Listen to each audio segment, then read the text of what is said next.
Hello, welcome to the Football Social with Sky, but it's a double header today. We've got two live streams. Second one will, of course, be the Carabao Cup final. Darius Vassell will be joining us for that. But right now it is the huge game, Man United against Liverpool. Delighted to say we're joined by Champions League winner Luis Garcia.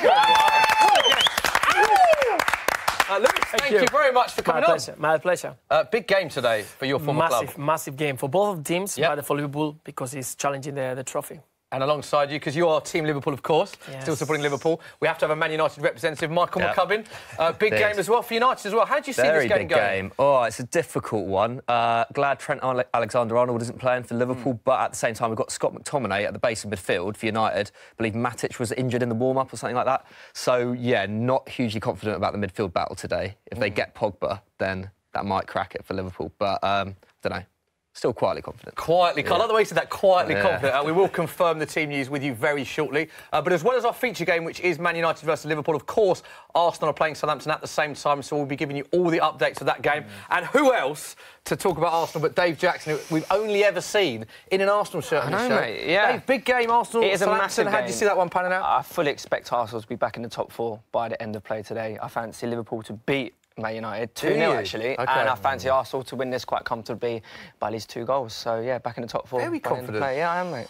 OK. Might still be a bit drunk from last night, but I'm extremely confident. We'll move past that. Don't condone. Sat alongside him, we have got Social Corner. Will Brazier from Sport. Will, just remind the viewers of what your role is and how they can get in touch with the show. Yeah, get your questions in to me at SoccerAM, at Football Daily, using the hashtag #TheFootballSocial. We've got a Champions League winner with us. Get your questions in.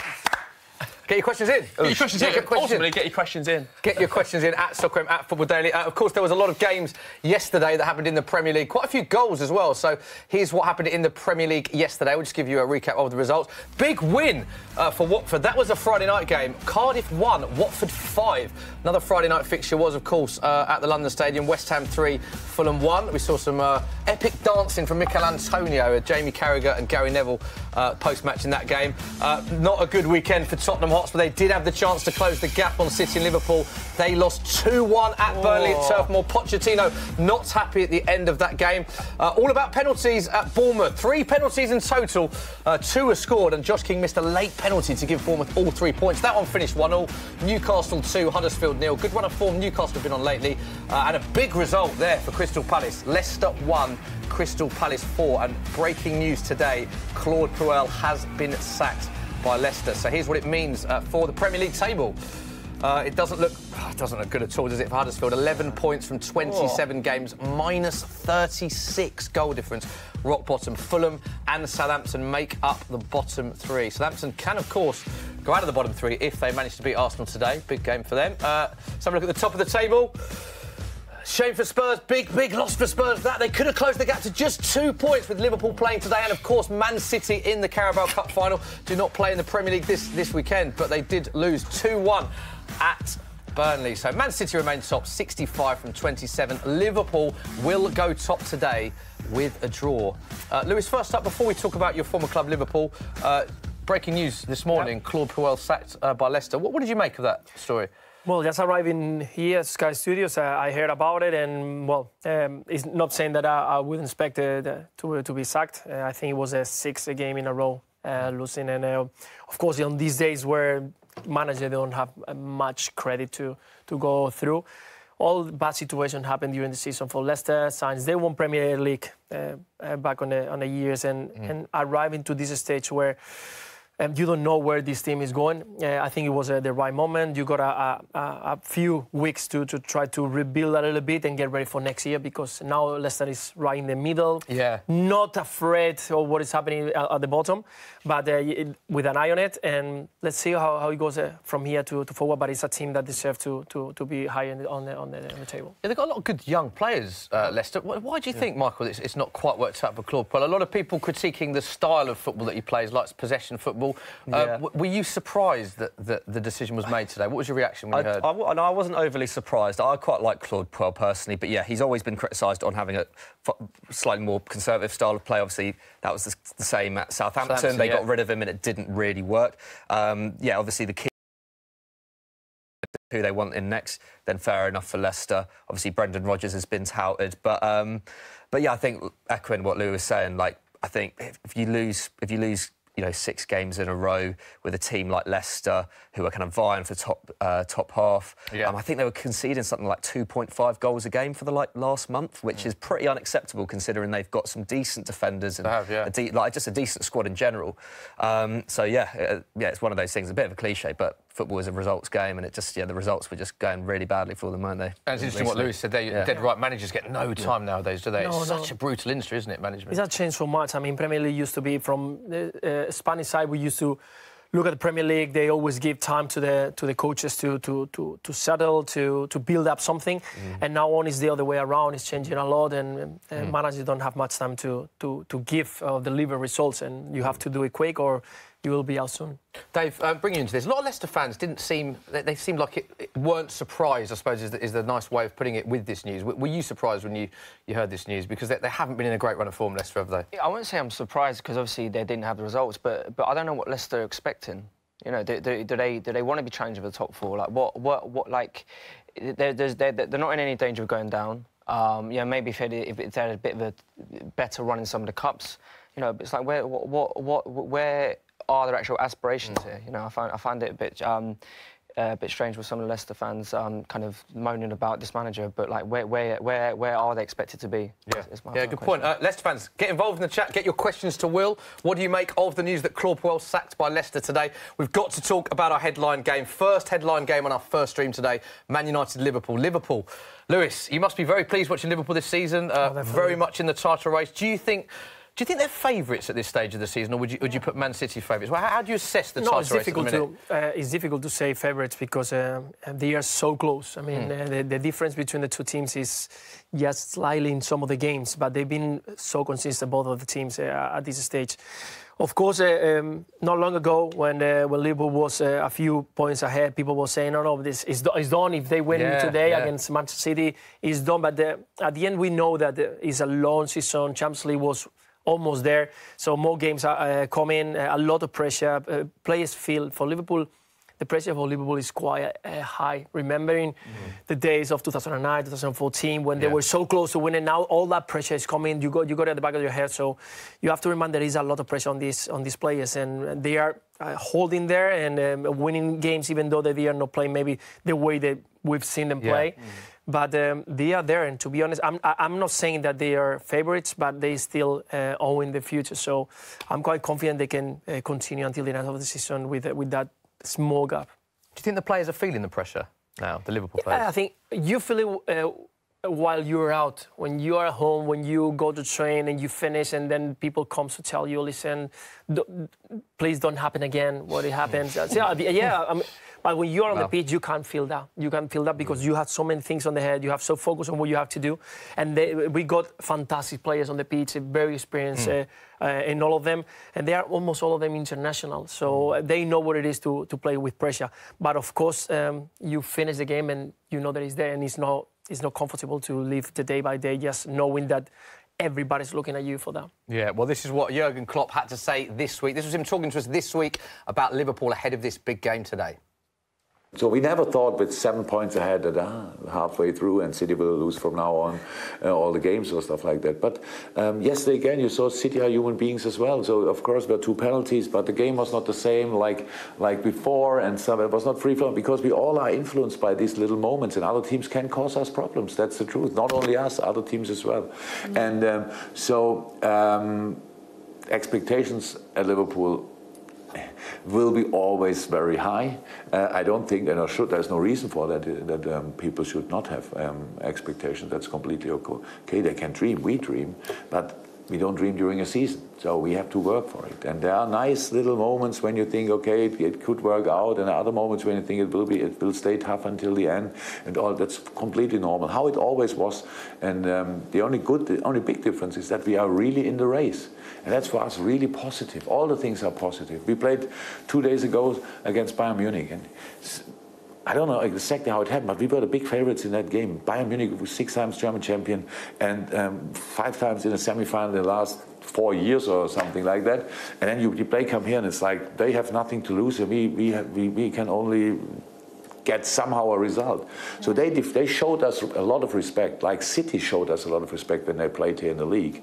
Very defensive approach, what's not naturally also normal for them. So, but we have to show ourselves this respect as well, because we have to become more natural, confident. We grew very quick in the last couple of years in a very difficult competition. But of course, we still can improve, and that's what we do and what we try. And after that game, I felt really good. It was because after the Bayern game, because it was a 0-0 and it's open, and it's not that they won 2-0 and made two scrappy goals or whatever. We were completely in charge of the game, didn't play our best game, but we can play better. So if we play better, we deserve to go to the next round. If not, then not. So that's football. And so I'm actually in a good moment. I'm looking forward to the rest of the season, because I like the basis we have. So those are the thoughts of Jurgen Klopp. We're moments away from kick-off. We'll be giving you team news shortly. Before that, let's go quickly to Social Corner. Will, give us some questions. Luis Garcia. They're coming in thick and fast, Smithy. Let me tell you, Lewis, we've got to start off score prediction for today's game. And who do you think is going to be the scorers? I'll go for 1-2. Yeah. I'll go for Lukaku for Man United.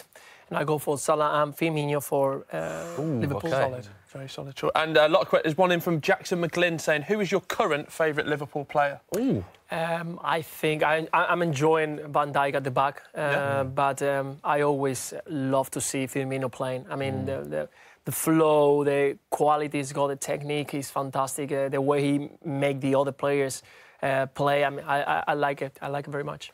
On that note, should we go around and do score predictions quickly? McCubbin, you've given us yours earlier on. Just remind us how you think the game will pan out. I think I didn't really give a score prediction at that point. You're really undecided, aren't you? I've got to go for 2-1 United. 2-1 United. Yeah, but you know what? McTominay's going to have the game of his career today. The game of his career? I thought he was going to say, I don't know if he's going to score. Luis Garcia's going 2-1. I think I'm going to go 2-2 with this one. Yeah, 2. What are you saying, Dave? 2-0 Liverpool. 2-0 Liverpool. Mo Salah, 2 goals. OK. Will? 3-3, Van Dijk to score first. Nice. OK, 3. Will regularly goes for 3-0, no matter what the game is. It's a regular thing, 3-0. Has it ever come in? No, but it's all about the content, as we all know. OK, let's have a look at the team news. The teams are in. So, first up, this is the Man United team. Doing great guns under Ole Gunnar Solskjaer, of course, De Gea. Then a back four of Young, Smalling, Lindelof, Shaw. We mentioned earlier, big game for Scott McTominay, who is alongside Herrera, and man of the moment, Paul Pogba. Huge goal contributions, goals and assists since Ole Gunnar Solskjaer has taken the managerial job at Manchester United. Mata, Lukaku and Rashford make up the team. So that's Man United's starting 11. Let's have a look at Liverpool's. Alisson in goal. Milner instantly at right back. Matip, Van Dijk and Robertson. Then it's a midfield 3 of Wijnaldum, Fabinho, Henderson. Sorry, my eyesight deceived me there for a bit. And then, of course, the famous front 3, Salah, Firmino and Mane. Lewis, there is so many goals in that Liverpool team, aren't there? They got goals, yeah, definitely got goals. I think I see midfield ready for the battle. They know how important it is to win the midfield against Man United, and that's why he went for Fabinho, Henderson and Wijnaldum. I was expecting maybe to see Keita, a little bit of creativity to bring the ball forward to the 3 strikers, but I'm happy with that. Yeah, interesting. That is one change from Jurgen Klopp from the 3-0 home win against Bournemouth, which was Liverpool's last Premier League outing. Jordan Henderson starting in place of Naby Keita, who drops to the bench, as Lewis just mentioned there. Solskjaer, interestingly, making 4 changes to the side that won 3-0 at Fulham. Young, Lindelof, Rashford all recalled to the starting lineup, as is Scott McTominay, who makes his first Premier League start since December the 1st. So a lot of changes for United. Your reaction as a United fan when you saw that team lineup? I think McTominay was just the only surprise. I don't know whether it was Matic getting injured in training or not, but I think that might have been the case. So otherwise, I think it would actually be, despite being a lot of changes from the Fulham game, I think it's not very different at all to what we saw against Chelsea. We played a midfield diamond against Chelsea as well. Smalling and Lindelof were pretty adept at the back against them. And we could have Herrera kind of deployed to stop Salah in this game, I reckon, in the same way that he was kind of being deployed against Hazard in the past. So, that could be the thing. Look at the confidence of Jamie Carragher laughing, and Neville is a little bit more serious, so that shows the confidence, body language. Looking at, obviously, Carragher, Gary Neville, big fixture for both of them. Of course, they played in this fixture against each other many times down the years. Let's quickly go to Social Corner. Any more questions? Loads of you getting involved in the chat. Thank you very much. Keep the questions coming in, Will. Any others about the feature game? Yeah, one from Josh Pillin. Lewis, obviously you won a lot of trophies in your career, but if Manchester City were to win the Premier League, do you think they could do the quadruple? Ooh. Hopefully not, because they win. Hopefully not. I mean, Manchester City is ready to win everything, and it is a team built for that, to go for all the trophies. So I'm sure that until the last minute they got chances, they're going to try to win. How good is this Man City team compared to some of the great Premier League teams down the line? Because they've obviously got such good players, got a great manager, they've strength in depth as well. Where do you put them compared to some of the great Premier League teams that you played against in your career? No, probably right at the top. I mean, just because of the player, because the manager is doing such a great job over there. The way they play is totally different. I mean, in Premier League, you were not used to see teams play like this. I mean, the keeper play as a player, as a regular player. You see them play, and you feel the pressure of receiving the ball when the keeper receives the ball, because you think he's going to have a mistake. So I think it's fantastic to see that, and it's one of the top teams, but not only here in Premier League, it's in Europe and the rest of the world. OK, of course, we have got another game going on today. Dave, your beloved Arsenal against... These are the scenes. There they are, Arsenal against Southampton. Very confident you are all day, this morning, this afternoon, the show. You're very confident about this one. Well, I've never seen Arsenal drop points. I have, actually. I've never seen Arsenal lose on the Football Social. So, yeah, I've never seen Arsenal lose on the social. Wow. I am feeling confident. Like, it's one of the things where if we can't beat a team like Southampton, with all due respect, then we don't deserve to be top four, do we? So just go out, prove it, and do what we need to do, and go and get the 3 points. OK, we can give you the team news for Arsenal. Leno, Socrates, Lichtsteiner, Kolasinac, Mustafi, Iwobi, Torreira, Mkhitaryan, Granit Xhaka, Aaron Ramsey captain, and Alexandre Lacazette. So your thoughts on that? I don't understand why Ozil's not playing. I do not understand why Mesut Ozil is not playing. Mesut Ozil is on the bench. Yeah, I just find it very strange. Yeah. How's your captain of your team, like, leaving in the summer?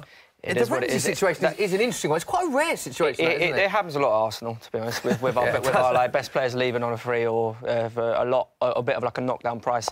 In fact, if you look at Arsenal's like our like last 6 captains have been sold. When we had Seski, when Henry, captain, gone, Thomas Vermaelen gone. It just keeps happening. So you get the armband at Arsenal. This means it's a bad sign. Yeah. But yeah, don't get me wrong. We still have Ramsey on our books. He's a great player, so we might as well use it. But the fact that Ozil was going to be there next season, hopefully, I don't understand why he's not playing. OK, here are the live shots at Old Trafford. Then moments away from kick-off, Man United versus Liverpool. These are the live pictures. There you can see Man United against Liverpool. Lewis, was this, when you were playing for Liverpool, was this the biggest fixture? Because people always talk about, obviously, Everton is the Merseyside derby. How big was this? Was this the one that you didn't want to lose? This is the one you want to lose, yes. Well, normally, the derby for the people in the city, in the Merseyside, is quite big because... all of them, they got friends, they are Everton fans. All of them, they got families, they are from the other team. And that's a big fight during that weekend, the previous weeks. But this one is the one, it means more in the whole world. I mean, for the people, in Premier League, I think probably this is the biggest game that you can play.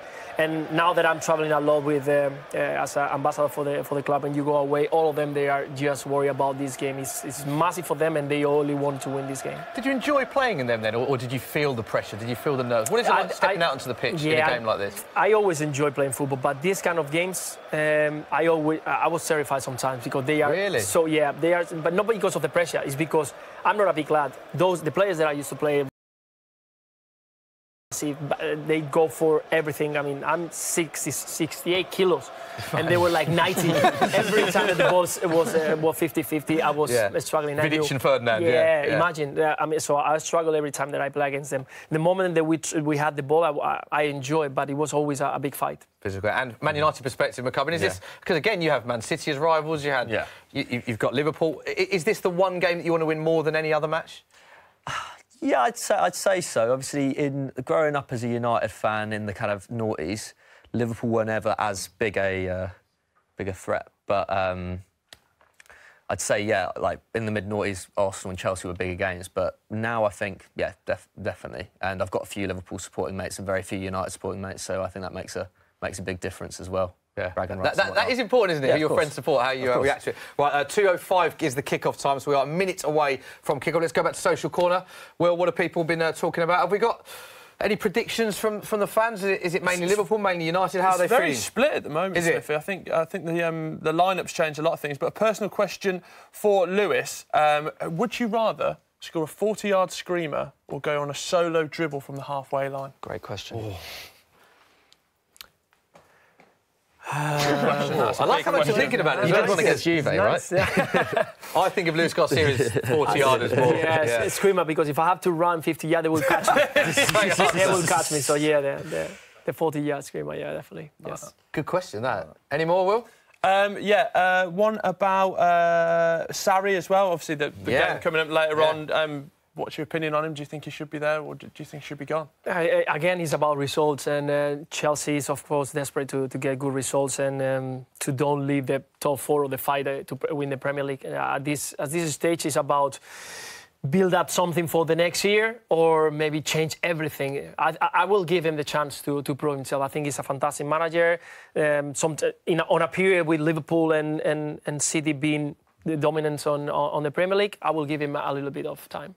Interesting. OK, right, both our games. Arsenal has just kicked off and Man United is moments away. Don't forget, a win or draw for Liverpool will take them top. They are, of course, the 2 most successful clubs in English history. Man United with 45 trophies, Liverpool with 44. Liverpool, of course, beating Man United earlier on in the season, and no club has completed a Premier League win double over Man United since Swansea, interestingly, in 14-15 season. So the game has kicked off. Here we go. Dave, your beloved Arsenal have started. Not particularly Just elaborate on the team news, because you were a bit surprised. Which areas of the pitch were you surprised when you saw the team news? I was with you when you saw the team. And obviously we played on Thursday. So I can see he's thinking and trying to maybe rotate a few players there, because he's gone with Lacazette over Aubameyang, because obviously Lacazette was suspended in Europa League. Yeah. But then he's gone Mkhitaryan, who had a half decent game midweek. I don't know. As I say, we did play on Thursday. So as long as we get the 3 points, then it doesn't really matter. Yeah. But, and also you're playing midweek as well, because there's midweek fixtures. So you think the rotation thing is definitely in his thinking with this team. Yeah, exactly. OK. We haven't started particularly well, to be honest. Interesting start, Lewis, straight away. I still don't know what he just... I don't know what he's whistling. Because, it's an indirect free kick. It's an indirect free kick inside the box, it looks like, for Liverpool. What is that? Because he gave the ball back and he grabbed the ball. I think it's because... I think Young passed the ball to the keeper catch it. Yeah. And it was an indirect free kick. I think, Young just completely sold De Gea short, and maybe he did end up going down to get the ball, but I'm not sure. I think he tried to control it first. Milner didn't touch the ball, so De Gea tried to control it and grab it, and then it's an indirect free kick. Yeah, it was in the first minute, 50 seconds gone, and Liverpool have a free kick. This is inside Man United's penalty area. A big chance here. Milner's going to step up. Oh, no chance. Too much. Too many touches. So many touches. So there we go. Yeah. So not the best start for Man United then. I mean, Ashley Young has been suspect at right back for some time now, and that just kind of goes some way to backing up that point. Let's just hope that doesn't get to him, but that was definitely on him. That we've got to talk about the man in the picture here, James Milner.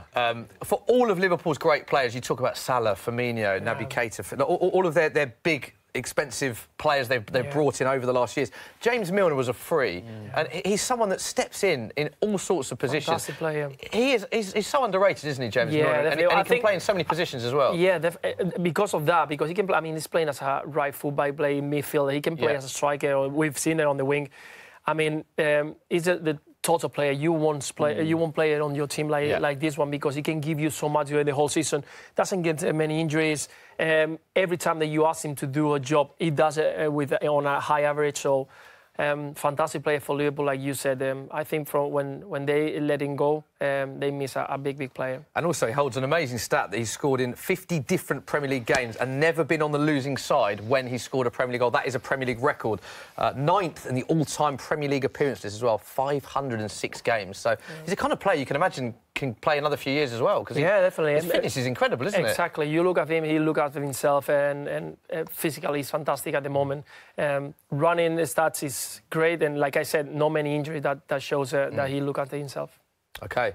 So no goals yet so far. We'll go to social corner. Will, while there's quiet moments in the game, what are people saying? One for you, Lewis. Tom Glover says, would you have preferred to win the Premier League with Liverpool rather than the Champions League? Obviously, something... This year or when I was playing, that's the thing. If it's this year, I would rather win the Premier League. If it was back in 2004, I will not change the Champions League, definitely. Especially for that game. Yeah, definitely. Because I think that game changed a little bit of the history of the club because of how...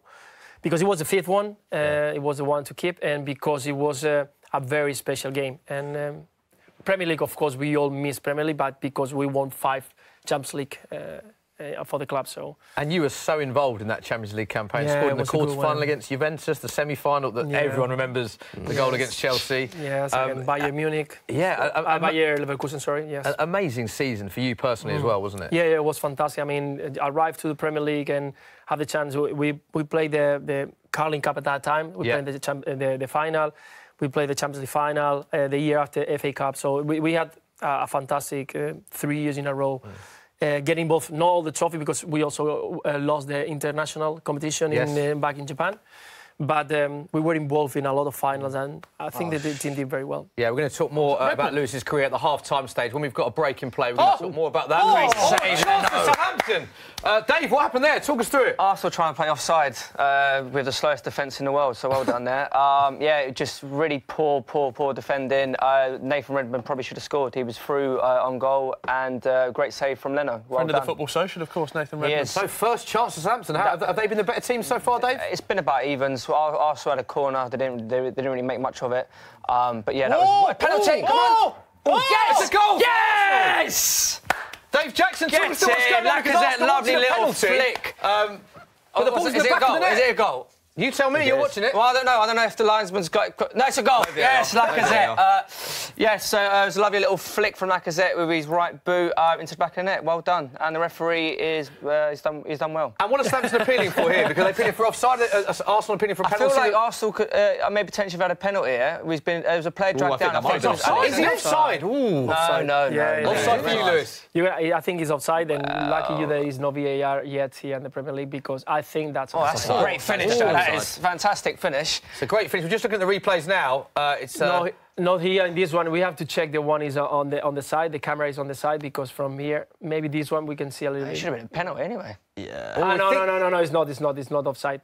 Number 33 is playing him on. Back down here, I couldn't see who he was, but he was coming out, yes. Yeah. It's definitely onside. We've confirmed it's onside, but Southampton were not happy. They were appealing for an offside. Moments earlier, Nathan Redmond had a chance to give Southampton the league. He'll be ruining that miss.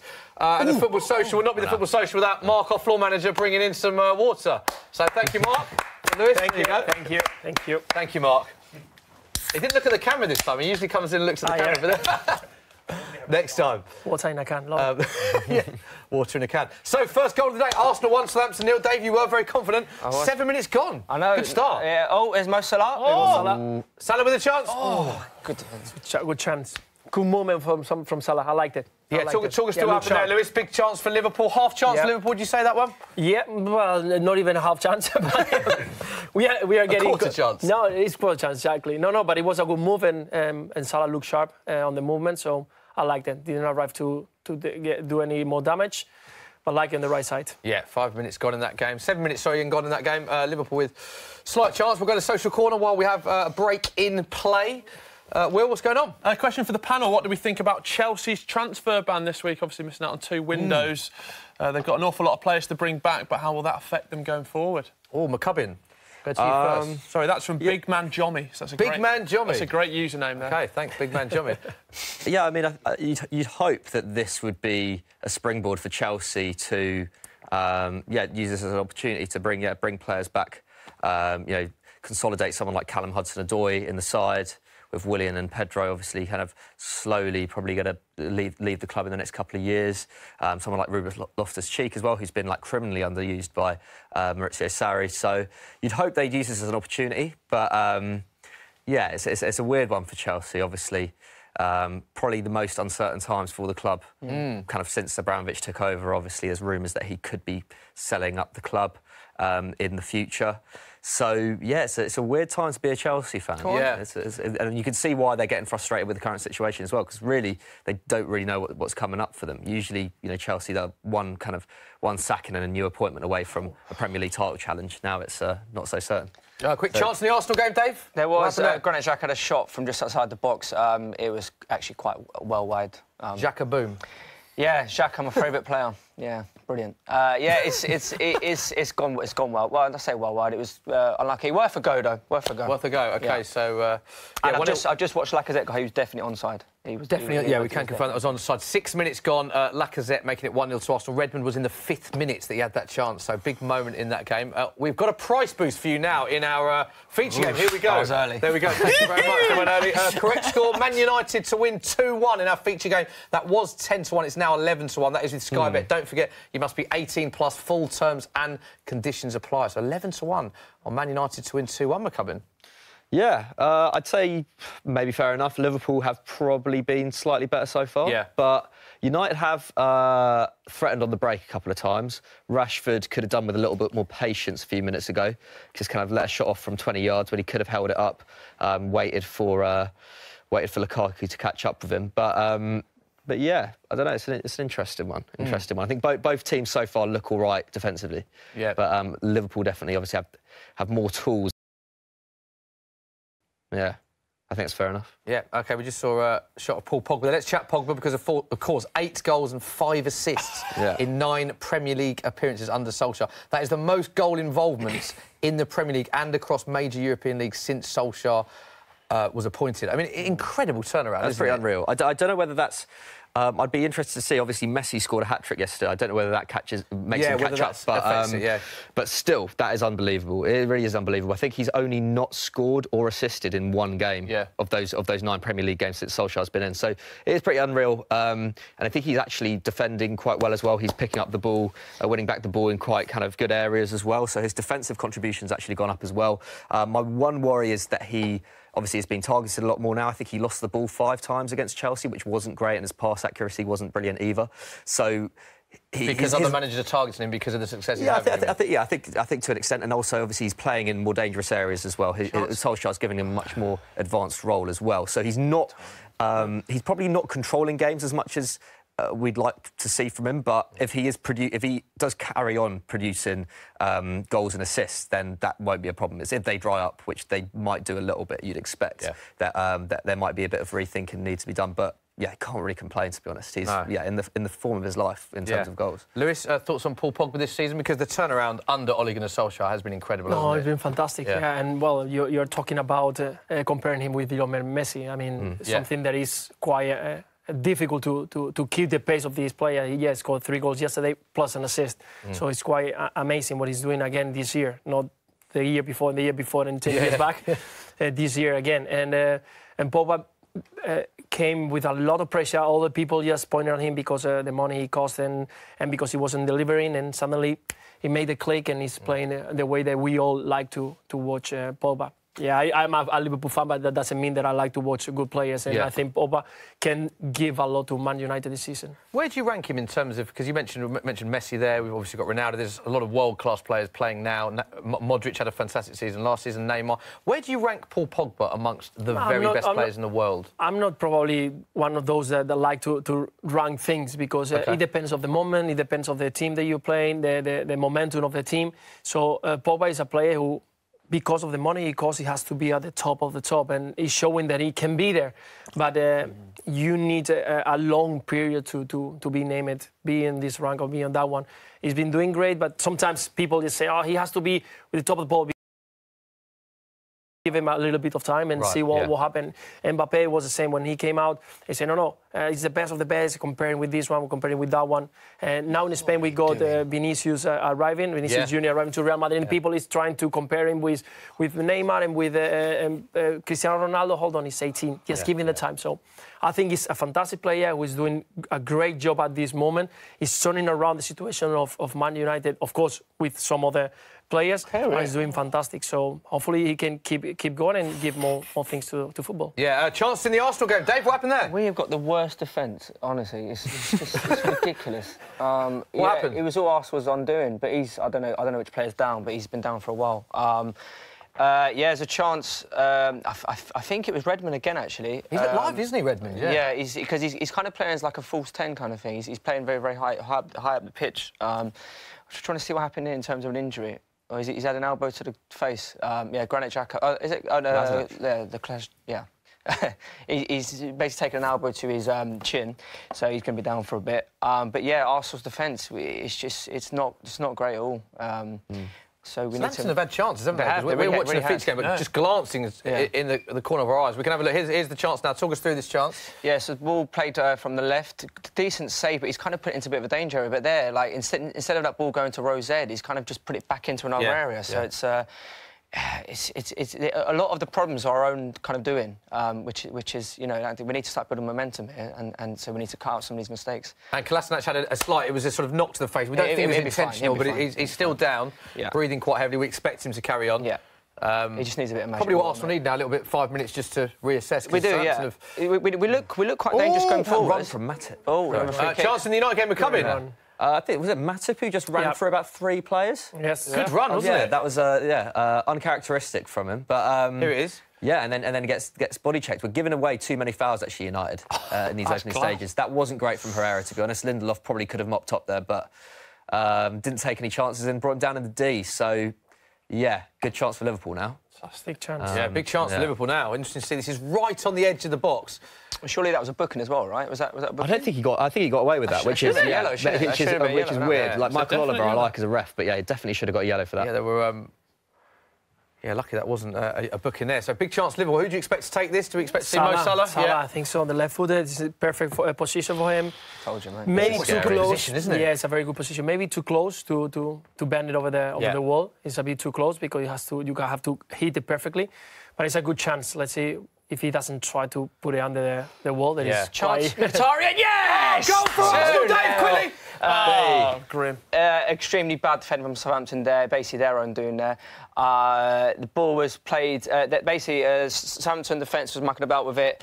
The ball got chased down by Lacazette. It went out, I believe, to Iwobi. Iwobi managed to put Mkhitaryan in. He slotted the ball home very nicely with a first-time finish. Well done, Mkhitaryan. I'm not his biggest fan, but he's done well. No, so every time we turn around, we've seen Southampton having 2 chances. We had the Ward-Prowse one, the Redmond one, but Arsenal find themselves 2-0 up. Yeah. So this should probably be a job done now, really. That is good. Here it is again, just looking at the replay now. Oh, it's a good finish, Lewis, that, isn't it? Not easy that one, huh? Yeah. A great finish. First Right, time. rebound, first touch. The ball didn't come straight on the floor. He It whips was the ball like up, quite a bit of bouncing pace. Yeah, it's bouncing around, first time finish into the bottom corner. So it is Arsenal 2. We're just talking about how well Southampton are playing, but it is Arsenal 2, Southampton 0. And it's a game, Will, as well, it's a big game for Southampton, that, isn't it? Where they find themselves in, looking at the bottom half of the table. Friend of the show, Nathan Redmond, putting in a big performance. But I don't know, they've looked lively. Yeah, Redmond should have done better with his chance. Good save from Lemo.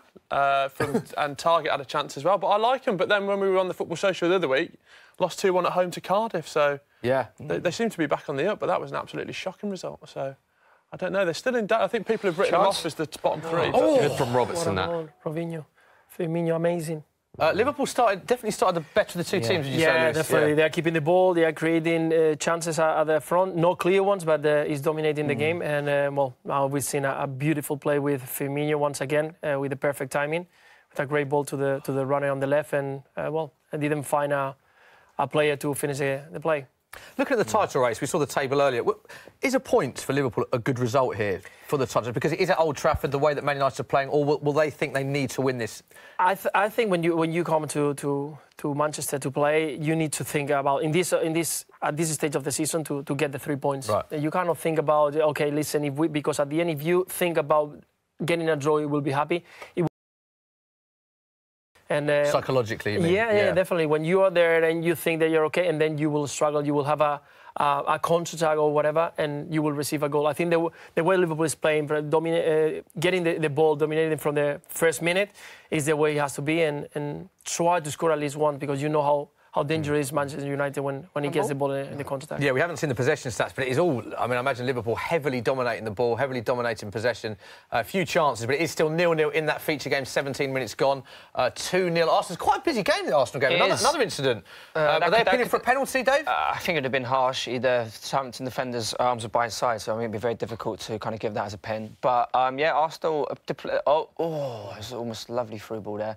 Xhaka's actually playing particularly well. He's had a lovely crossfield pass about a couple of minutes ago out to Alex Iwobi. And we look very strong going forward, but just in defence, it's not the best.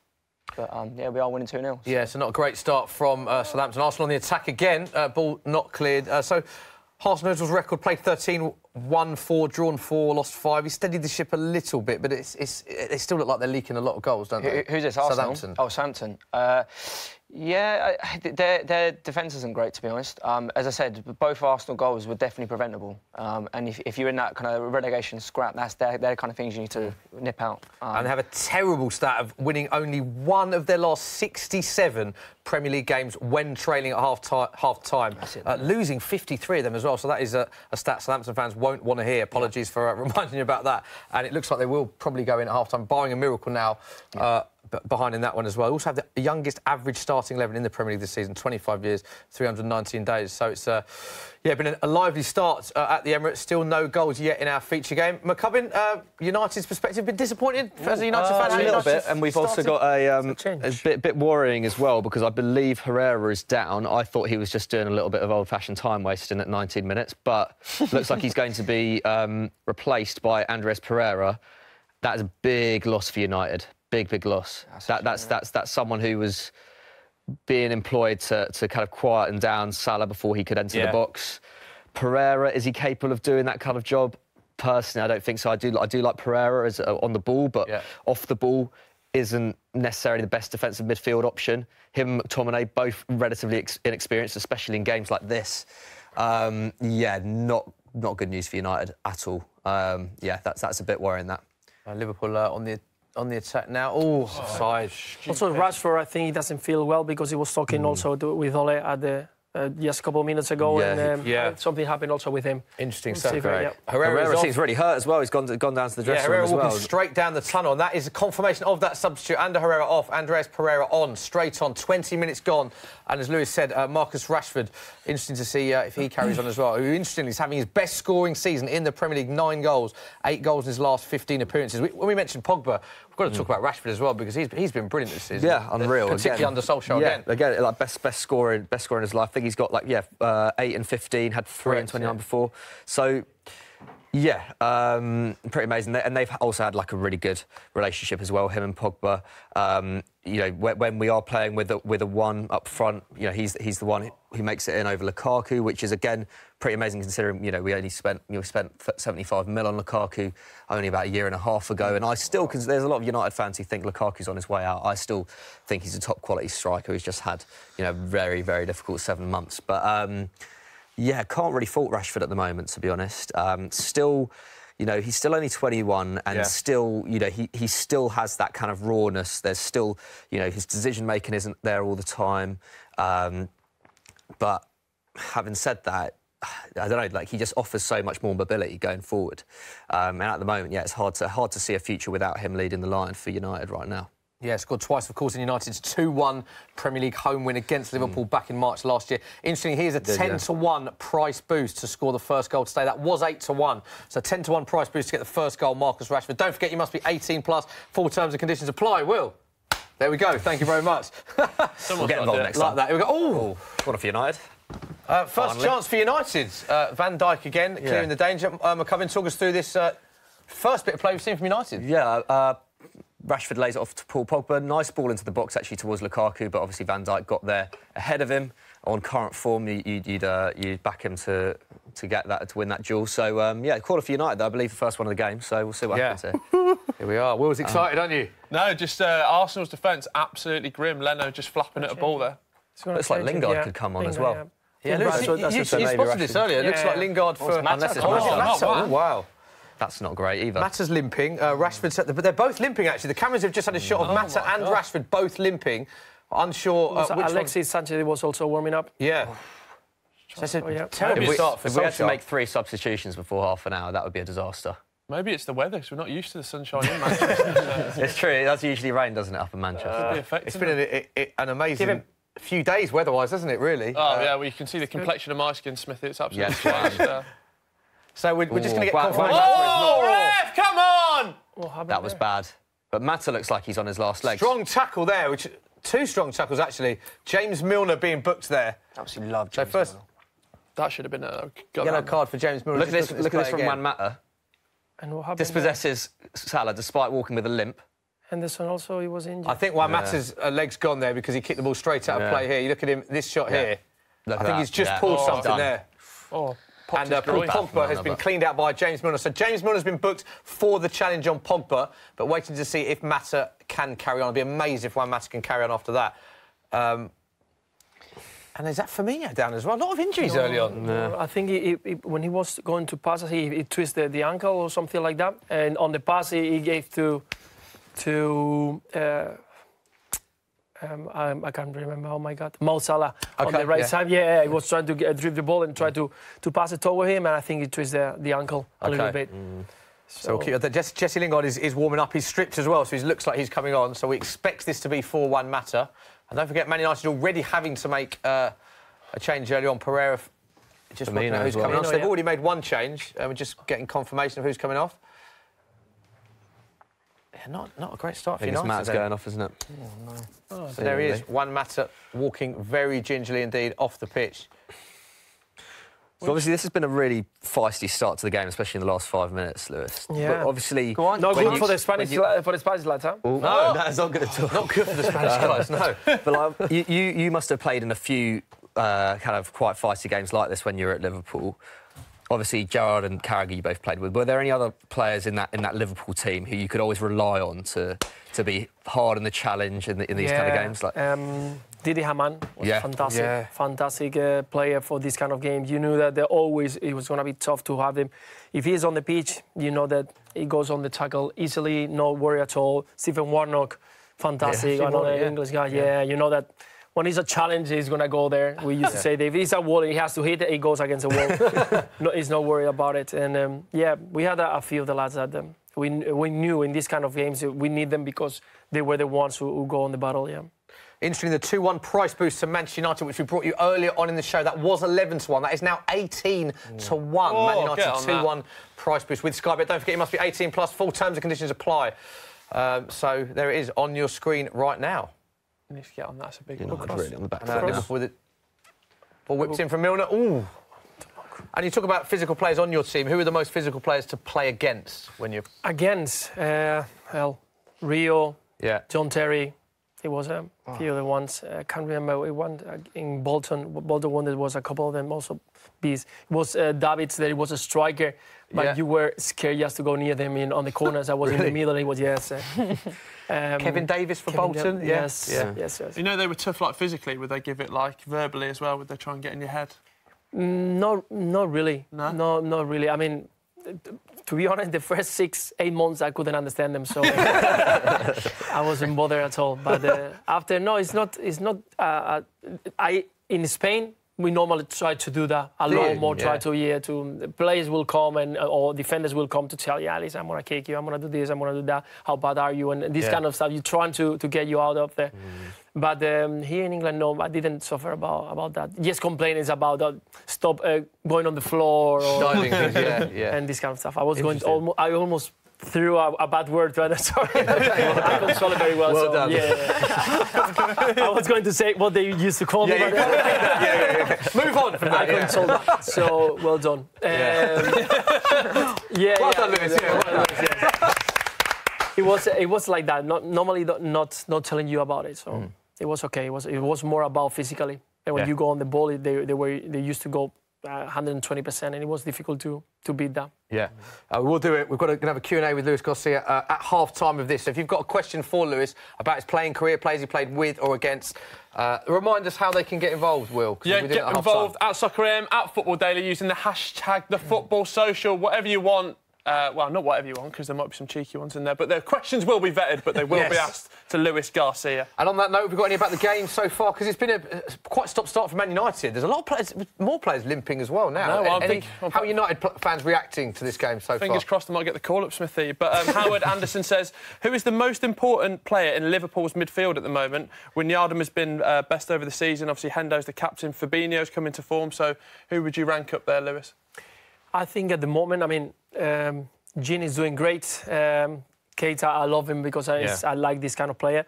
But to be honest, I think Fabinho made an amazing start into the team. I mean, adapting to the Premier League this way and being a very important player in the midfield and also at the back. when he's needed at the back the other day in the Champions League game. It was fantastic. He did a great job. So I think we have to praise him. He's doing great. Gets into the ball. We've seen him now against United doing very well with Pogba a couple of times and keeping the ball in the middle. I think it's a great ad. We have to credit him. It's a good question, actually, because Liverpool have a lot of players in those midfield positions that are quite similar. I imagine that's because you see the front three, it's always the same for Liverpool, but I imagine that's a hard decision for Jurgen Klopp, who plays in those midfield positions, because they have so much quality there. It's hard, but at the same time, it's fantastic to have so many different players. Because a good problem to have. Yeah, exactly. It's a good problem. It's another change, probably. Sturridge. So another change? Yeah, Firmino is done. He can continue.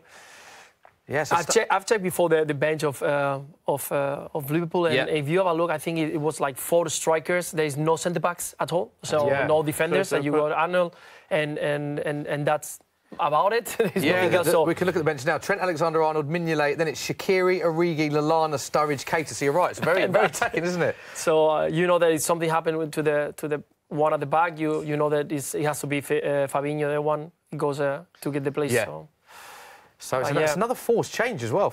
We expect it to be Firmino off and Daniel Sturridge coming on. So it'll be interesting to see if we get confirmation of that. But Sturridge is stripped and looks like he's going to come on when the ball goes out of play. And not on tackles. That is the weird thing. That's weird.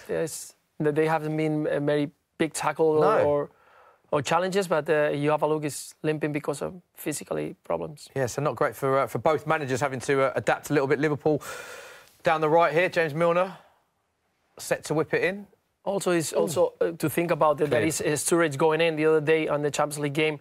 It was Origi going in ahead of Sturridge, and for a massive game like this one, he decided to bring Sturridge that he's been not on the team for quite a while. So what are your thoughts on that then? That sub. Well, I think he's trying to swap the player, but for a kind of the same. Origi is totally different than Firmino, and maybe Sturridge is one more kind of. So he's going to drop down, get the ball. See? We're just looking at the replay of that. Yeah, he twisted. And quite right, Lewis, what you said earlier. It wasn't a tackle. It was a simple pass. Yeah, he was. And he's twisted his ankle. Twisted his ankle because the defender was far away from him. Yeah. So it was more kind of like this one. I thought maybe the calf. He had tear the calf, but he continued playing. If you tear the calf, you cannot continue playing at all. No, you just had to get out. So it was like that. Interestingly, he was jogging off the pitch there. So at least that's something you think it's not a really serious injury. It's no problem. The problem when you twist your ankle, straight away you feel it. And if you give it a couple of minutes, you will continue going forward, but you're not going to play the same way. You cannot play 100%. When you try to make something fast, a sprint or just lean on it, pass with the left one, because it's the right foot that has been injured, it's not possible. And later he's going to have a big swell on the ankle. So get the ice pack on. Yeah, you have to get out normally. How frustrating is that? We've talked earlier how big this game is. You said it. When you played the Liverpool-Man United game, it was a huge game. Yes. If you get an injury like that, when you're unsure if you can carry on, have you been in that situation where you've had a knock and you think, shall I, shan't I? And do you always want to play on as a player? You want to continue playing. You want always, because it's a big game. Normally you want to continue to play. It doesn't matter what kind of games you're playing on. But of course, the big ones, you want to be there, yes or yes. I remember we played one game in 2004-05 against Everton. Yeah. Sorry, it was 6-7. And we were winning 2-1, I think it was. And we had 2 men. We got 2 changes plus 1 injured. 2 injuries. It was Haman and Rize, or Warnock, I think it was injured. And I twist my ankle exactly the same way, and I have to play the second half of the game because we didn't have any more. You played the whole second half? The second half with a big swell on the left foot. Yeah. So then I could limping around, trying to don't get much involved, but try to be one more man up front, try to don't let in the centre backs going forward. That was kind of my main job. Yeah. And I played the 45 minutes. I was going with the national team on Wednesday. I almost missed that chance because Rafa didn't want me to let me go, and I said there is no chance. I'm gonna go there and be checked for the medical staff at the national team. And well, I was there. I couldn't play with the national team either. I was on the bench, but it was a tough game, that one. And the Merseyside derby, what was the final result? We won that game 2-1. Yes. You did win it 2-1. Okay. Yeah. Wow. Yes, 2-1 it was. Yes. 2-1. Yes, I was trying to think who scored, and it was Cahill scored the 1, and we scored Who was the one who scored the first? I can't remember now. I'll check it now. Yeah, Go ahead. tough. Go and check it. I can't remember. Yeah. It's been 15 years, so lots of fun. Normally I remember the most of the games, but and that one was an important one. But Merseyside derby. Yeah.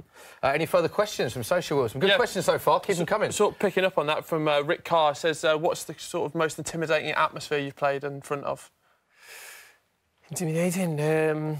Actually, it's quite nice in England. Yeah. Actually, it's quite nice to play here because it doesn't matter where you go.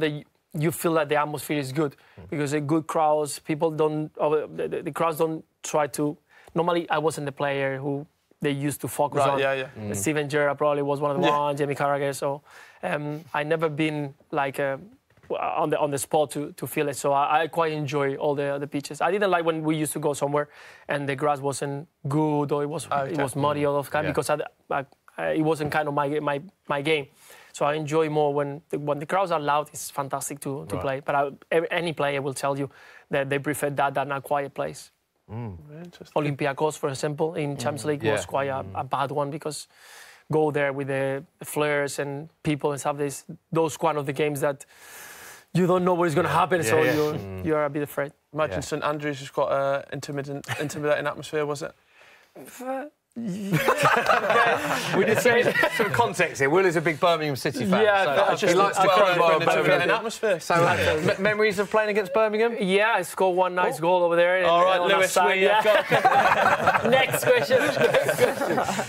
I wasn't playing and I got in. I remember, and Steven Gerrard to the space, and I scored the first goal, 1-0. Yeah, we drew 1-1. So. Oh, you drew 1-0. Oh, did we? Yes. Oh yeah, great game. Remember that one. Another question here from Brighton fan number 1.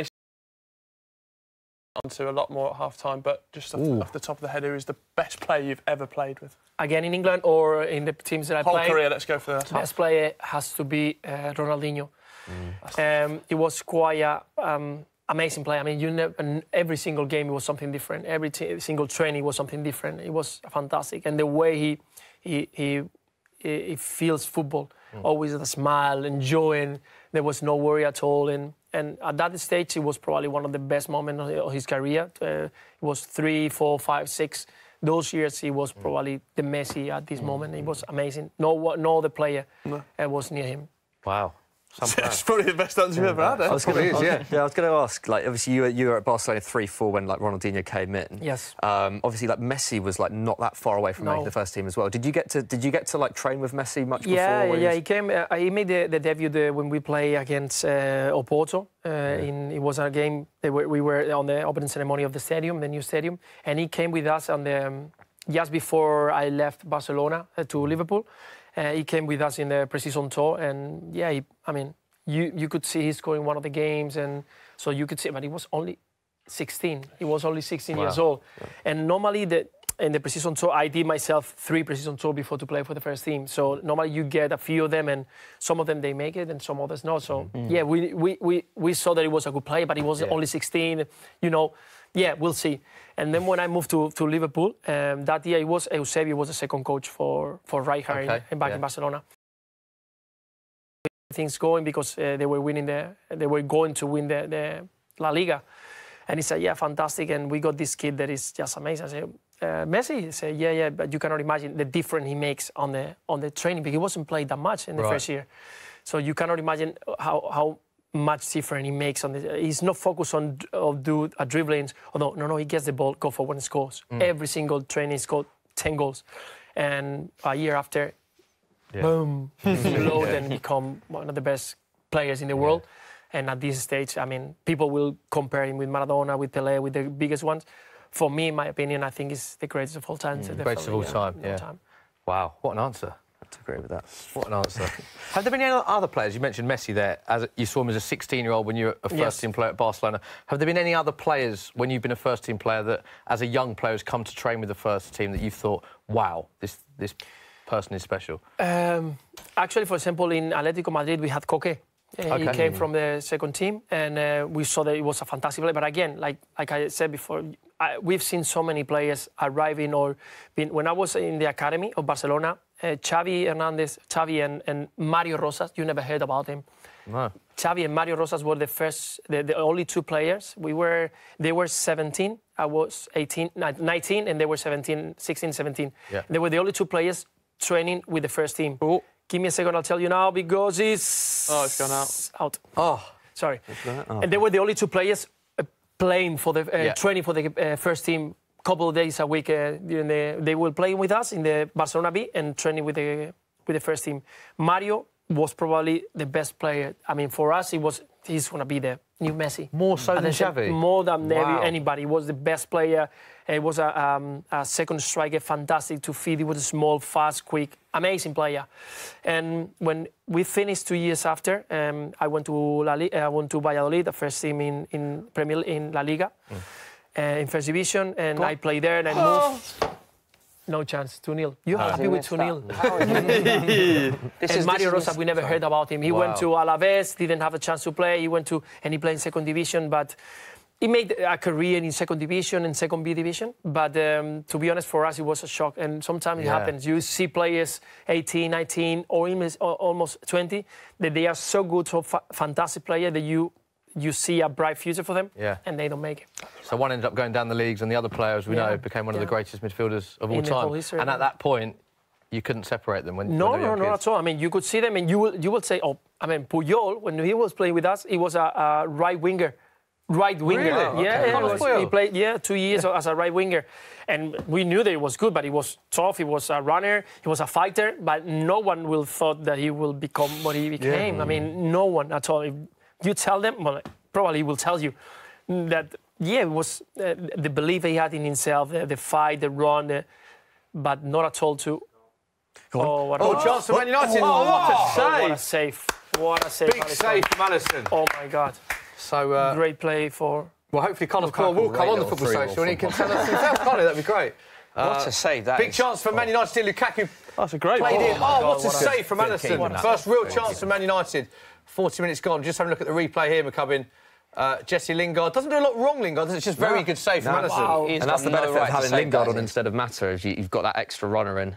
Fantastic from Pogba to cut through the defence like that. But, Best chance of the promising. game, huh? Yeah, Best chance of the easily game, best chance of definitely. the game. Yeah. In the clear one. Yeah, fantastic. Yeah. And interesting game. a few groans from you, Dave. What happened in your It's the in miss your of the match? season. Alexandre Lacazette. Jesse Lingard's down. Oh, my God. Another you injury, gotta mate. have Jesse it. Lingard has Weather. just come on as a sub as well. And Alexis Sanchez is getting stripped. So So that's all 3 subs within the first half. And a sub right? for a sub. It's going to keep warming up, I think. It's going to get them. That is Go on, right. Xhaka, finish! Finish! Oh! Good save that. Dave, so let's just go back to your game before Yeah, we can make confirmations. Tell us what's happened in the last 10 minutes. There's been a lot of groans from you. The Arsenal were playing quite well. They're creating a lot of chances, but there was a chance for Lacazette where he must be about 2 yards out and he's blazed it over the bar. It's probably harder to do that than actually score. But it doesn't matter, we're 2-0 up. And it looking like we're potentially going to score a third. So I'm quite happy, Smithy. Quite happy. Yeah. 41 minutes gone, 2-0 up against Southampton. Ashley Young looks like he's suffering as well. He's going to have to just play on, though, isn't he? He's going to have to. He's a captain. He's going to have to do a Ashley Luis Young Garcia, is, as they call it in the You know what I mean? business. You have to just play strap through it it, up. strap it up, strap it up, play Strap on. it up. Go and play. It is incredible how many of these second players we're striker. seeing. I mean, Jesse Lingard... To be fair to Lingard, I don't think he was expecting to come on this early, was he? No, because he had his injury, didn't he? He's not fully fit. Yes, it was a surprise that they were Sad. back for this one, wasn't it? Yeah, that's not great at all. So Alexis Sanchez started just one of his last 15 Premier League games, scored just 1 goal in his last 19 Premier League appearances, 5 goals in 38 for Man United, comparing to his former Arsenal, where he was unstoppable. What do you put this turnaround down to? Because of all the players that have seemed to improve under Solskjaer, is it a fair comment to say he's one that hasn't really pushed on under Solskjaer still? Hasn't pushed on. I mean, he wasn't pushing on under Mourinho either. No. Yeah, it's a difficult one with Sanchez. He just seems to have lost a lot of his quality, to be honest. A couple of weeks ago against Fulham, like playing against the worst team, well, not the worst team necessarily, but definitely the worst defence in the league. And Sanchez couldn't get across past the first man. Probably had about 5 attempts to. Chance for Arsenal. He just lost a lot of confidence, and he's lost his pace, obviously, which was a big asset to him as well. He was slowing down even at Arsenal, and I think United just picked him up at the wrong time. I think the atmosphere at the club was changing a lot at United this time last year as well. Mourinho getting found out. I think, it's just been bad timing, and I wouldn't be surprised if if Sanchez left the club in the summer. OK, speaking of Sanchez, the man that was in the swap deal with him, Mkhitaryan, just had quite a big moment there, Dave. Should that have been 3-0 Arsenal? We probably should. The thing is, we're starting to create some actual decent chances now. They're not really half chances. We should be more than the 2 goals up. Yeah, the ball was whipped in from the left. If Mkhitaryan would have made a little bit more effort, he might have been able to get himself on it, but the ball went out for a corner. So, yeah, so not to be. Confirmation of that sub in our featured game was Lingard. Lingard, who's come on as a sub off Alexis Sanchez on. And another chance for Liverpool, Lewis. Yes, corner. And Matty goes ahead of everybody on the top. Big jump, but didn't get the goal, so unlucky there. Who do you think will be more happy with the first half? Jurgen Klopp or the fact they haven't scored? Both managers, how would they assess this first half so far? It's been like not much about football. I mean, both of them, they are not going to be happy. Man United... only because, I mean, the team didn't look strong. It's been just holding Liverpool. And Liverpool didn't create good chances. I mean, we had the free kick that it wasn't very good, and this one, and a couple more, but the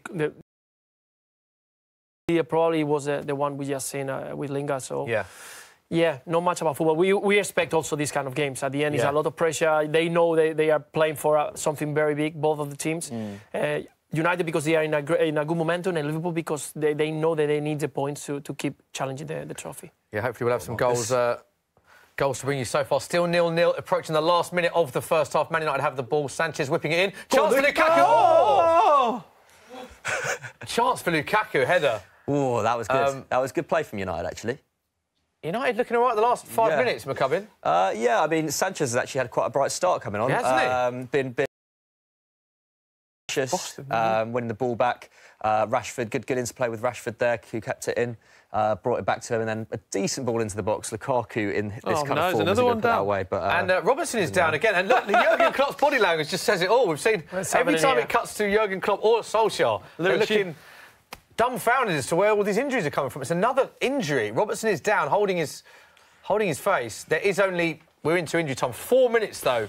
Luis, do you expect them just to make no more subs? Or if it's a head injury, they're going to have to, aren't they? No, they will have to wait. Probably if something happened to Robertson, probably he will wait to the half-time to make a decision. I mean, there's only 3-4 more minutes, so no rush to make anything or put a player. That's why it's good in England, for example. In Spain, they were not used to do these kind of things. In England, normally when it's 25th minute, you send 3-4 players to, well, 3 and after another 2 or 3 players to warm up a little bit, because these kind of things can happen.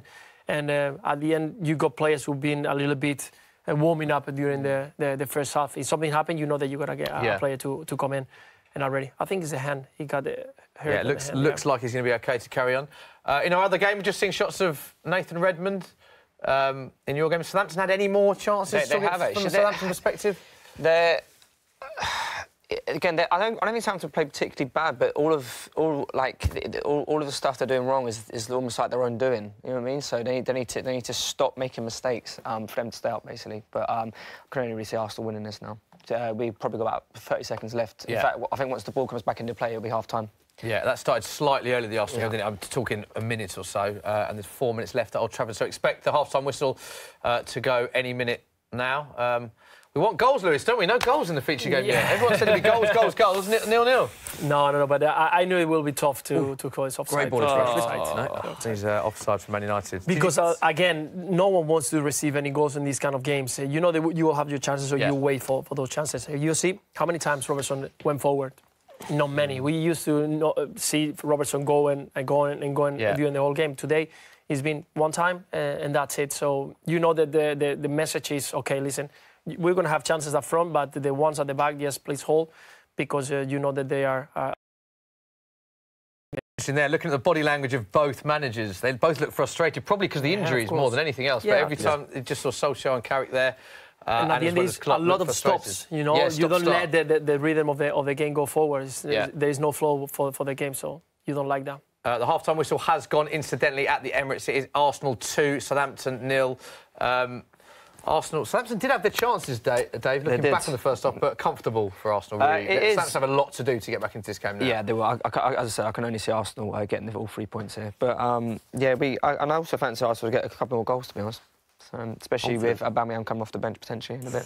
Confident, isn't he? It's Have nice, we had any questions, Arsenal, Southampton related in the chat? Just one from me and Bentley. It'd be interesting to get both your views. Lewis, would Liverpool be happy with a draw right now? Like, take the point and run? At this stage, yes, but I'm sure that second half there's going to be another pressure, and they don't have any more changes, so you know that they can be tired. So it's about getting the rhythm forward because, like I said, there's so many stops. So you don't let Liverpool is a team that likes to attack and attack and attack. Flow of the game. Flow of the game. Yeah, it's very important. That's how they start the first 15 minutes with the ball in the side of Manchester United.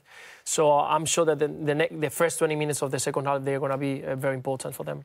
McCubbin, one for you as well. We've talked a lot about Pogba. Yeah. But obviously Herrera went off. How influential has he been for Man United since Ole's took over as well?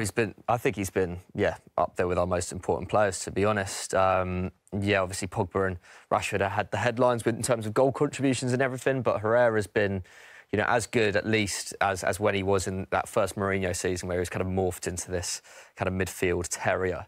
So he used to play like attacking midfield, didn't he, when he first came? Yeah, he was definitely a creative presence before, played at 10 for us before as well.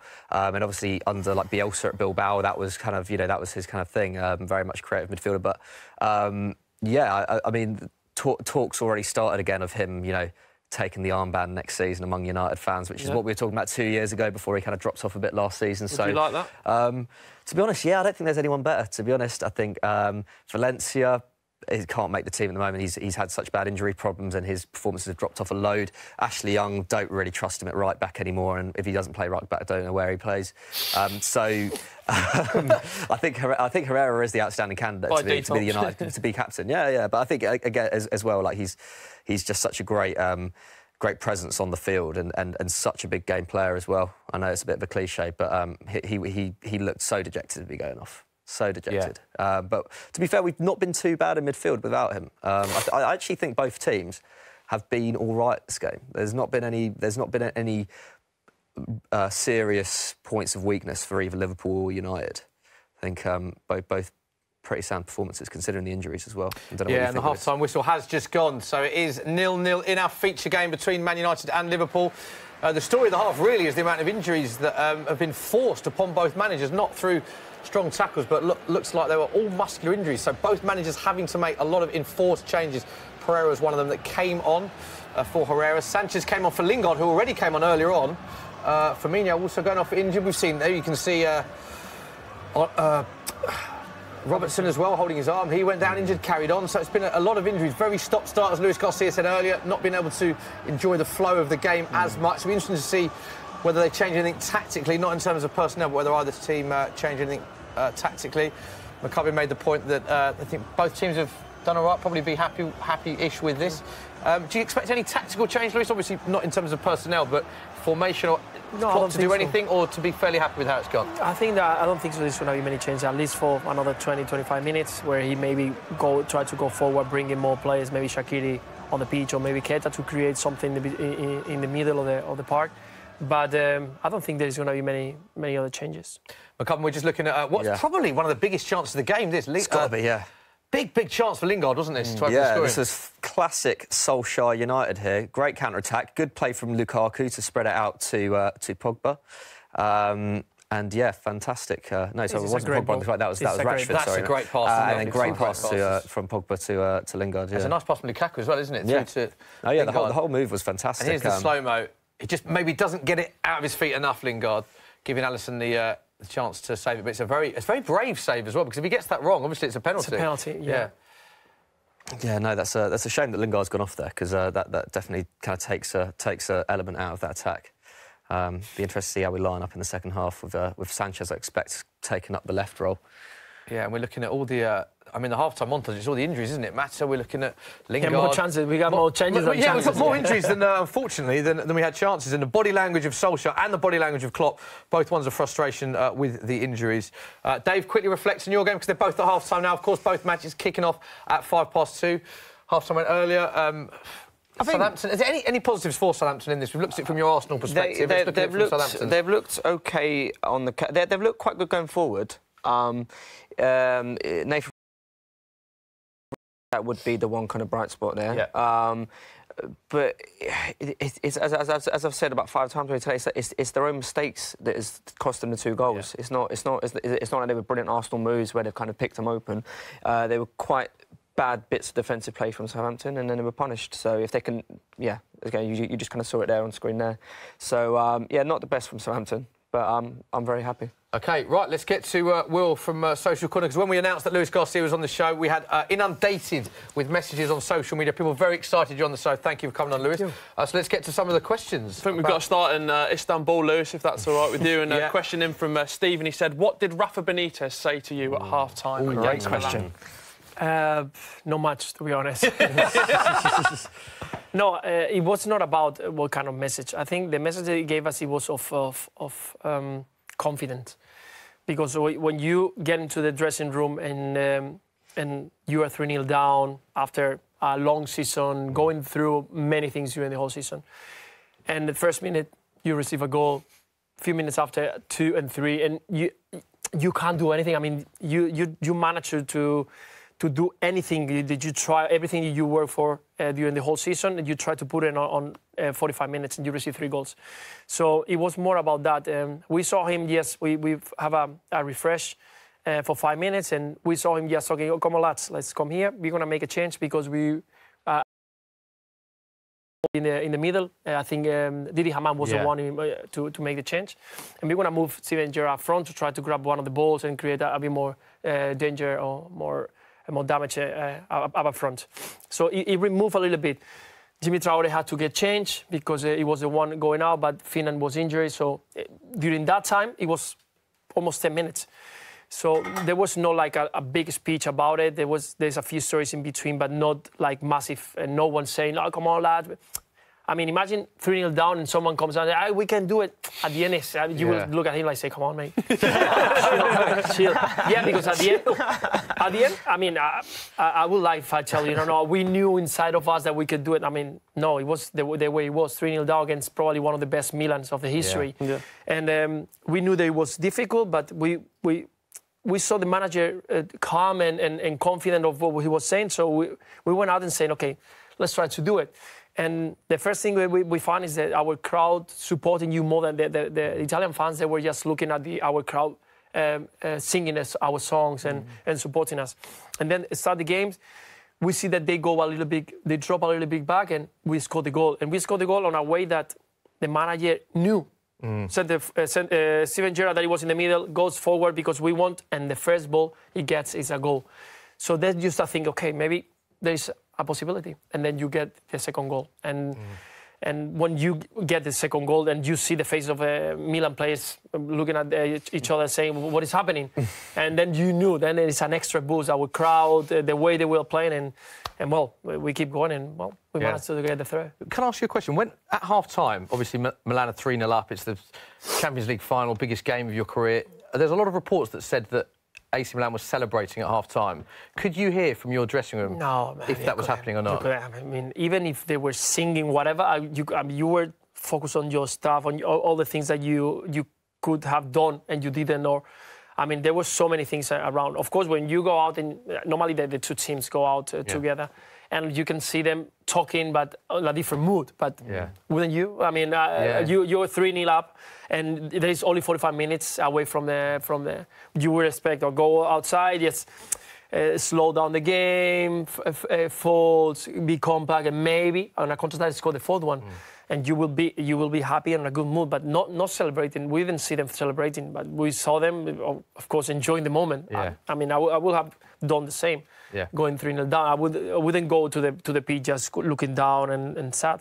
Happy, of course. And when it came to the penalty shootout stage, did you feel you had an advantage because you were 3-0 down and you'd got it back to 3-0? Or is it a lottery? No, it's a lottery, but you got the feeling. You know why? Because there were small details during the game that happened, and you check after. On the game, you don't realize, but you check after the penalty. Vladimir Smith was on the pitch, and 2 weeks before, he wasn't even in the squad for the last game of the season. Wow. So that says, how is that possible that is the first change to be on the pitch and score a goal from miles away? Amazing. And the ball passed through Milan Barros 1 inch from his body. Probably he touched the body, it was deflected and going somewhere else. So small details. The ball that Jesse do the save. I mean, he goes on the floor. Yeah, that's so underrated from that final. I mean, all this kind of stuff, the uses him. I mean, you can't lose it. I mean, you go 3-0 back to that game, and you start thinking. To be honest, at that stage, you think you can't lose it. You can't lose it on the penalties. And well, we didn't. Yeah, and then when you did win it, the scenes were just incredible, weren't they? Amazing, Unbelievable amazing. I mean, we were all having cramps during the game. I mean, it was a long game for us. The pressure, the humidity back in Turkey, all the run we have to do for 120 minutes, it was very difficult because after we scored the third one, it was to go back and okay, get together again because we cannot receive anymore because there is no more energy to get another goal. So it was very tough and we were all cramping and the moment that Jesse saved the ball, we started all running like crazy. You found more energy then, yeah. The fastest 35, 40 meters that we have done. So yeah, it was an amazing feeling. Amazing. Great first question. I mean, I don't know how we top that, Will. Shall we go? Thanks for obviously, there's the semi-final as well. I mean, you would definitely say it was a goal. Most people would say it's a goal sat around here. But can you talk us through that? And there's still some debate to today whether the famous ghost and goal. We'll keep it that way because I know it. No, to be honest, I understand that the people say that no, it wasn't in because I mean there is no one good replay of camera that can tell you, listen, it was in. But I always say the same. I mean, the reaction of a player, you can change that. I mean, you cannot control your reaction in a split of a second. It's not possible because he's a human being. I mean, you cannot do something bad and keep going the same way for the next minute. You will check if someone have seen you. So my reaction, I hit the ball and I looked to the ball. And when I saw the ball going in, I just forget about everything. I just run. If I don't see the ball or I have a doubt, I will check on the lineman to see, hey, listen, did you see it or not, or the referee. I see the ball going in and I start running. My reaction is straightforward. I don't care what it's done, if he catch it or not. I don't even see the ball being cleared. I see the ball going in and I start celebrating. And once I ran for like 50 meters and I didn't see my teammates coming to me, I was thinking, what is happening? Because for a few seconds, there was no noise. I mean, because start shouting and stop for 1 second and then again. So at that moment, I look around like, say, what just happened? Yeah. And then I saw that my teammates come in.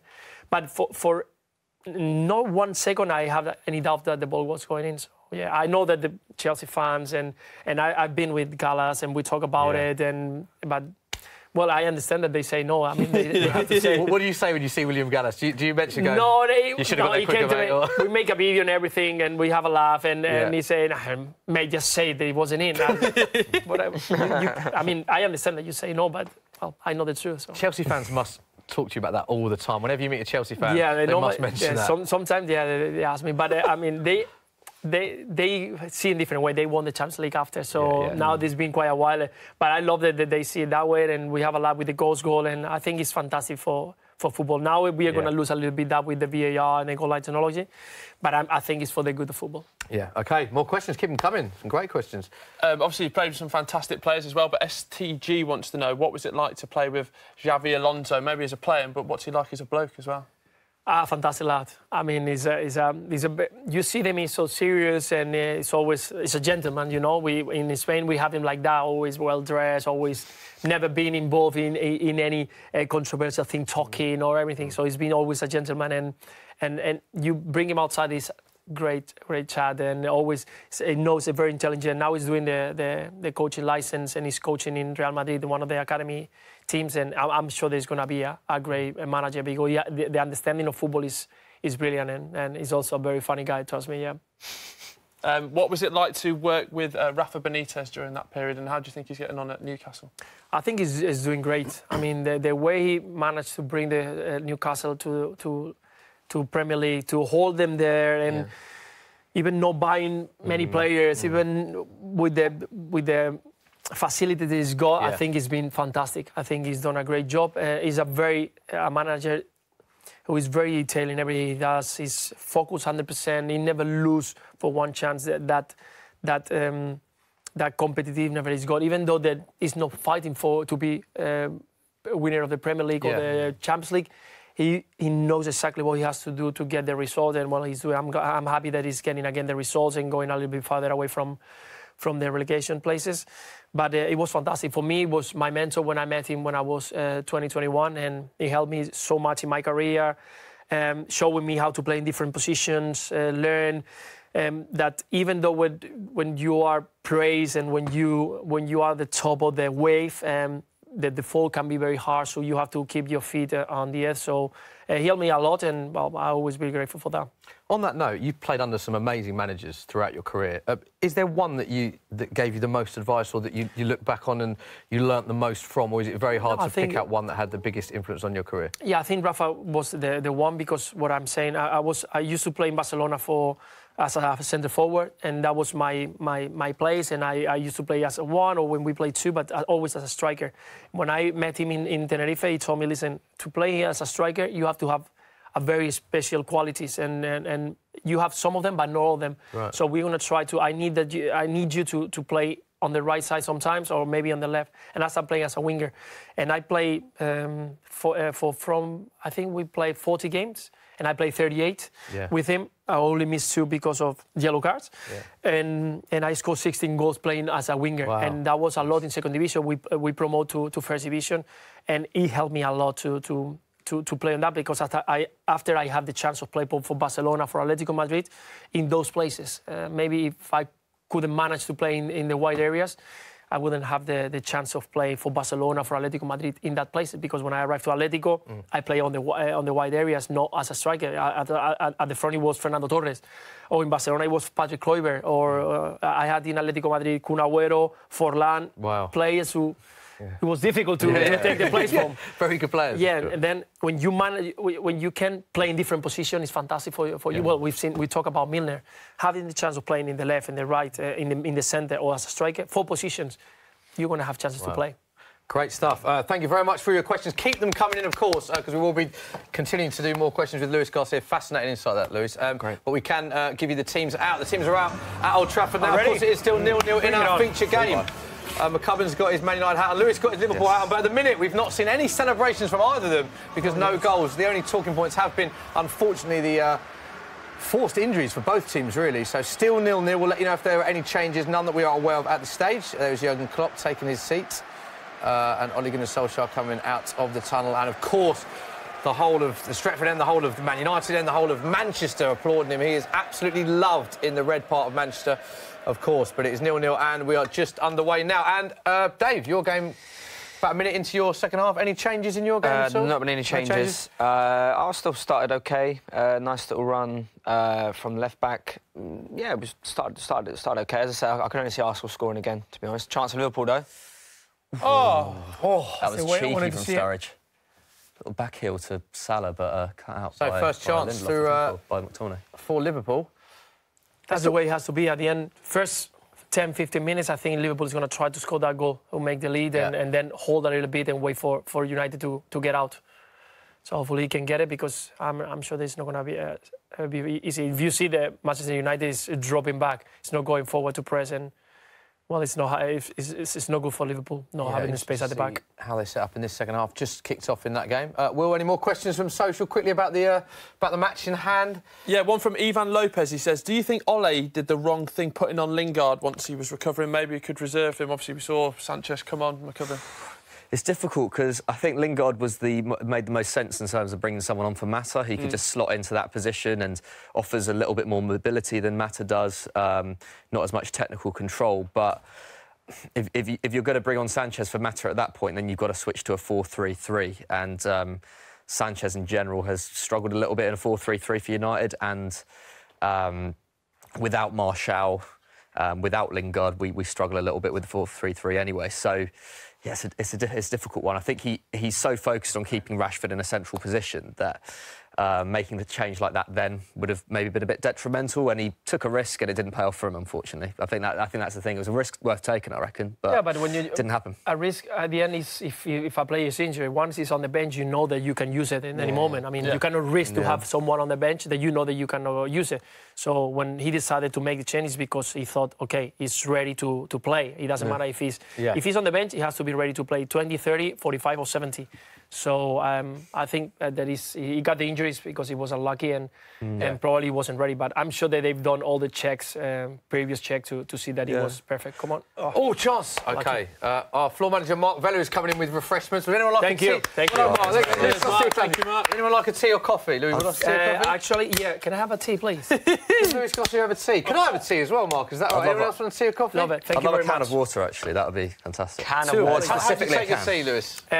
Just a little bit of milk, please. Same with me, please. Thank you very much, Mark Vella. There we go. Round of applause again. There you go, Mark. Interestingly, we talked about the Arsenal-Southampton game. No changes for Arsenal, but 2 changes for Southampton. Jack Stevens and Stuart Armstrong being replaced by Michael Obafemi and Charlie Austin. Interestingly that Charlie Austin didn't start because we all know he has got an amazing record against Arsenal. He's played Arsenal 5 times in his career and has scored in every single game. Interestingly, though, started just 3 of his last 16 Premier League games, so he does love playing Arsenal. And, of course, last time you did meet against Southampton, that was Hasan Hurtl's first home game in charge, and you lost that game. Yeah. But we're Are you worried about Charlie Austin? Nah. Not at all, OK. Chance for Charlie Austin! Oh, what's this? It wasn't Charlie Austin, no, it was James Ward-Prowse. But just on that note, the commentator's curse. Zero fearless. I reckon a brace for Charlie Austin in the second half. Personally. Yeah? It's an amazing record, isn't it? But again, let's talk about this chance. It's defending. It is a half volley from Ward-Prowse, who's a very good technical player, and he blitzed it wide. But Xhaka gives the ball. Talk about this pass from Xhaka, Dave. Look, keep Socrates, the rest of that defence can go. All of them? All of them? Yeah. What about Hector?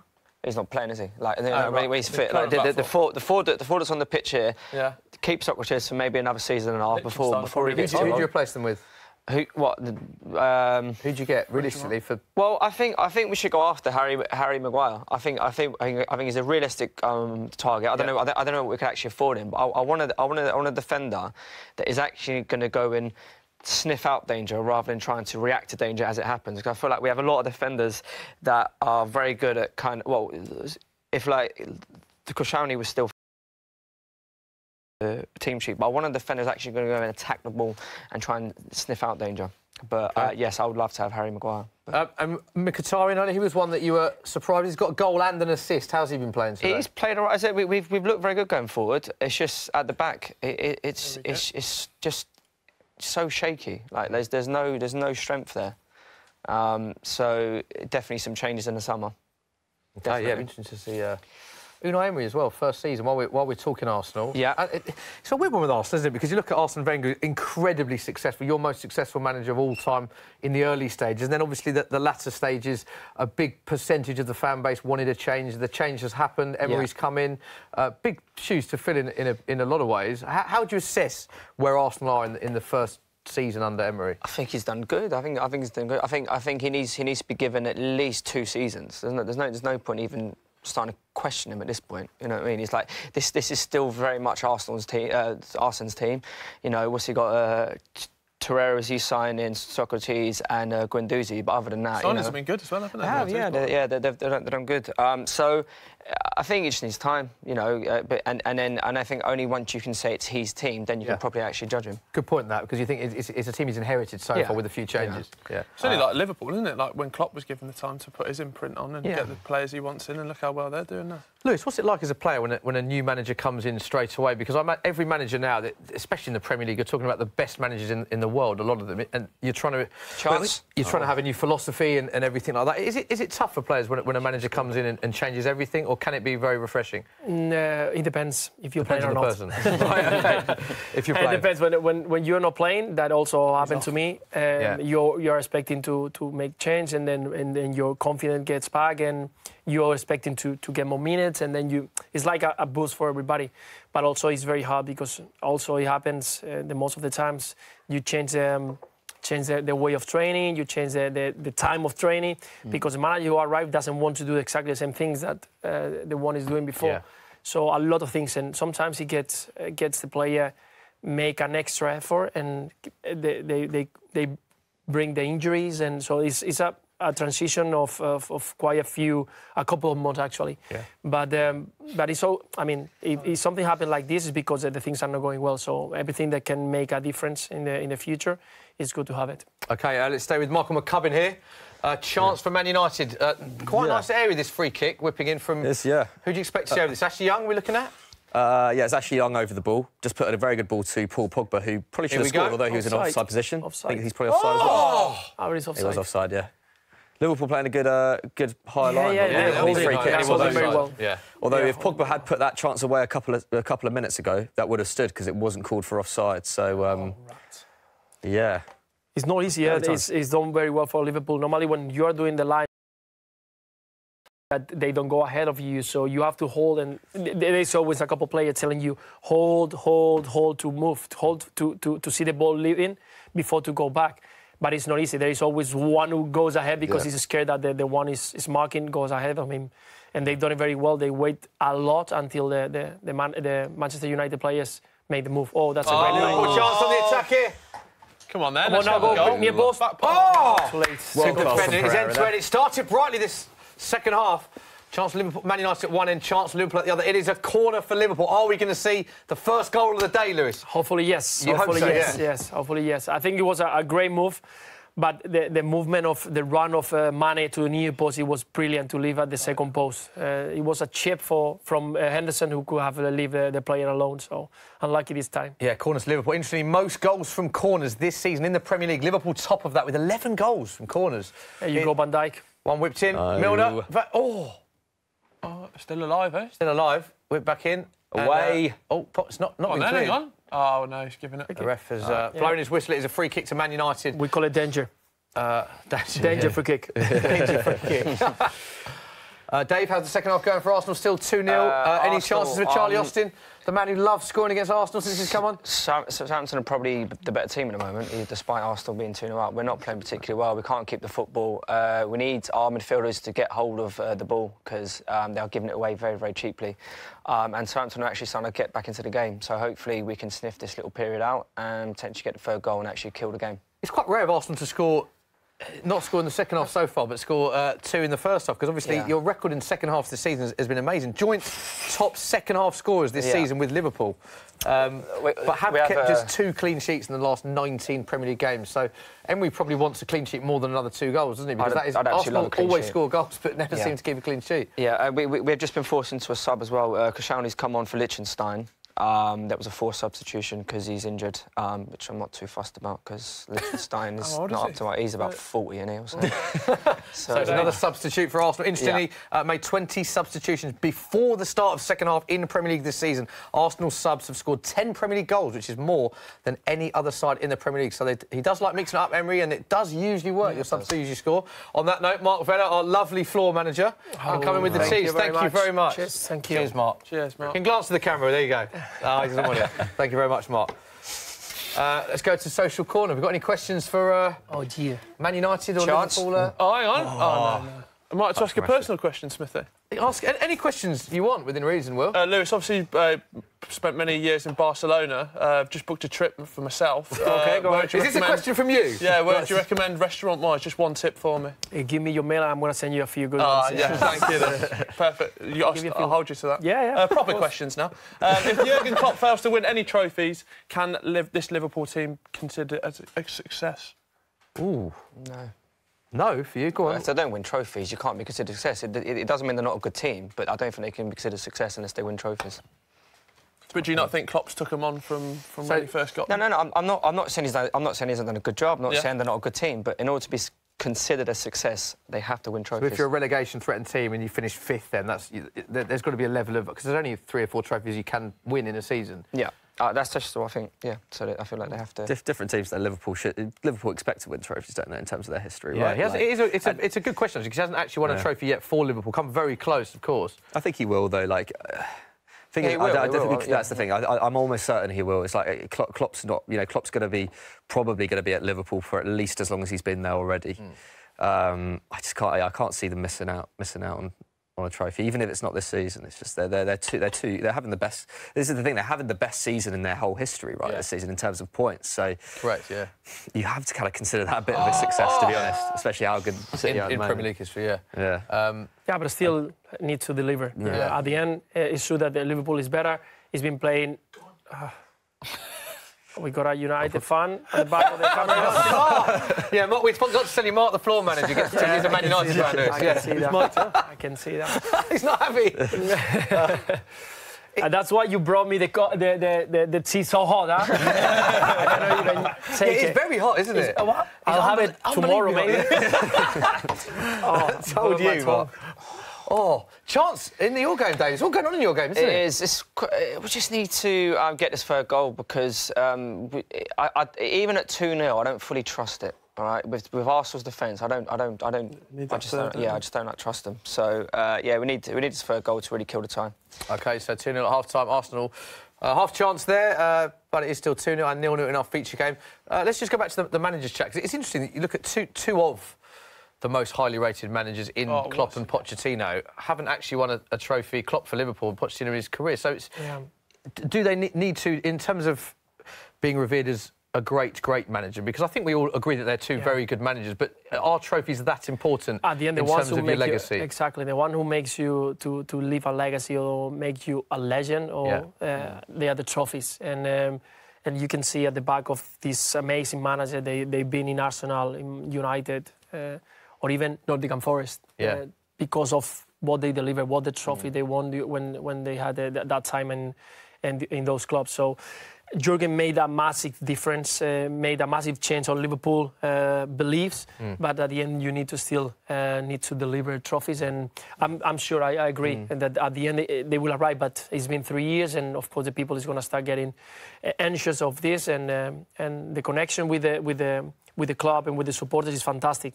So hopefully, like I said, they can win one of the big trophies and keep this momentum happening for many years. Yeah, there's a lot of similarities between Poch and Klopp. Like when you said there, the closeness between the fans and the club, Pochettino has that, Klopp has that.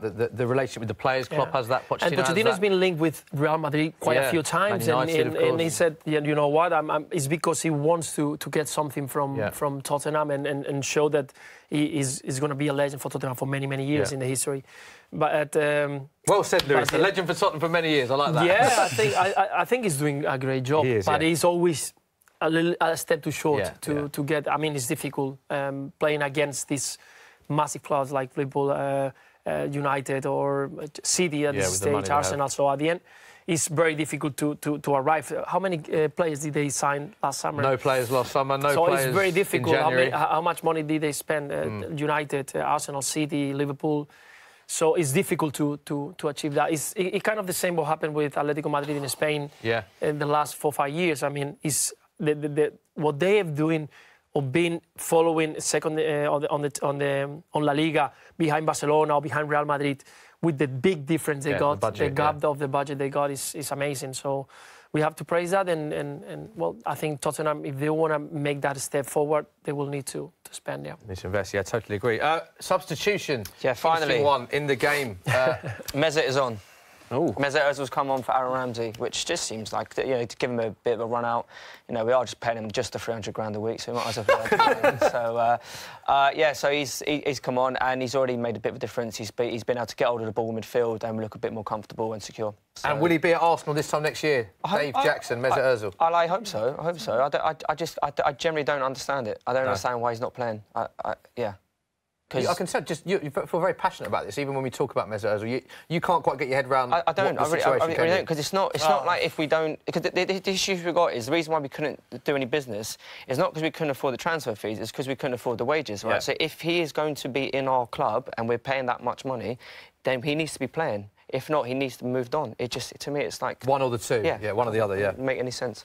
But yeah, he's on and he's making a difference. So Mesut on the pitch. Still 0-0. Still waiting for that first goal, McCubbin. Yeah. In the feature game. We all said high-scoring predictions, 2-1, 2-1, 2-1. These said 3-3, Will Blazer. Yeah, it still could happen, anything. Van Dijk is still on the pitch. Exactly, mate. That's the spirit we need. The content is on the way. Here you go, chance for... we haven't spoken much about Scott McTominay. How's he been playing? He's actually not been too bad. And Pereira, since he's come on, has been pretty OK. Given the ball away a couple of times, but not in terrible areas. They've actually been all right. The midfield battle hasn't really been... I don't know, it hasn't really been won or lost by either side. United have been very much reliant on Pogba breaking away down the kind of left inside channel. Sanchez, actually, believe it or not, for the 20 minutes he's been on the pitch, has actually been quite looks good, lively, which is great. That's lovely to see. I love the fact you said believe it or not before. Yeah, so I'm eating my words on him. He's a fantastic player. Yeah, I mean, so like... He's a fantastic player. To be honest, it's difficult, and hopefully Ole can recover him from this stage, like it happened with other players. But I used to love him when he was playing for Barcelona, because he can give you so many things, play striker, winger, can give you so many things, and it's a pity that he doesn't have any more minutes. At the end, he's a player that needs to play more minutes to get the best of him. Yeah, for sure. It's a difficult one because he's not... Ever since he's come to United, there's always been... There's never been a position... Like, when we signed him last January, I thought, OK, great, we need someone on the right. Sanchez has proven at Barcelona and at Arsenal at times that he is a world-class player on the right wing, like cutting inside and whatnot. But Mourinho just refused to play him there for so long. And I don't know, I just think that kind of uncertainty over actually what position he plays for the team really affected him in those first few months, and it's just taken a while to get over. And the right winger for Barcelona, right winger for Arsenal, he was totally different.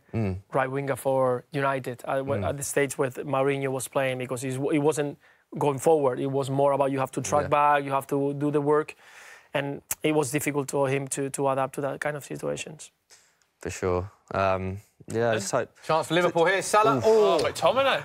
No, Luke Shaw. But to be fair to him, he's been putting in some decent defensive work today, Sanchez, and it's worked out well. He hasn't given the ball away at all, so... Yeah, so just cleared. Salah been on the ball quite a bit recently, but United defending well. And it's still 0-0. Interestingly, a goal from Mo Salah would make him the fastest player. Oh, my God. Oh, danger still not cleared. Oh, crumbs.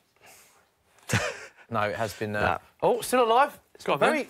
Oh, this is scrappy. It's like pinball football, isn't it? Yeah. Liverpool still with a chance. Nice one, Victor. And the danger has been half cleared, but Liverpool back again. Oh, good clearance from Pogba.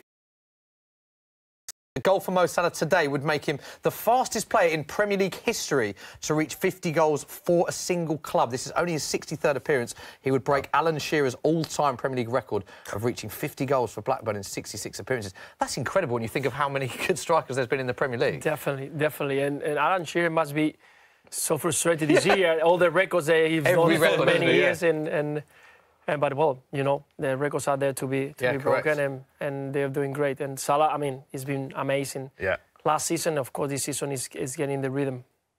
Yeah, Salah, Firmino, Mane all been on fire this season.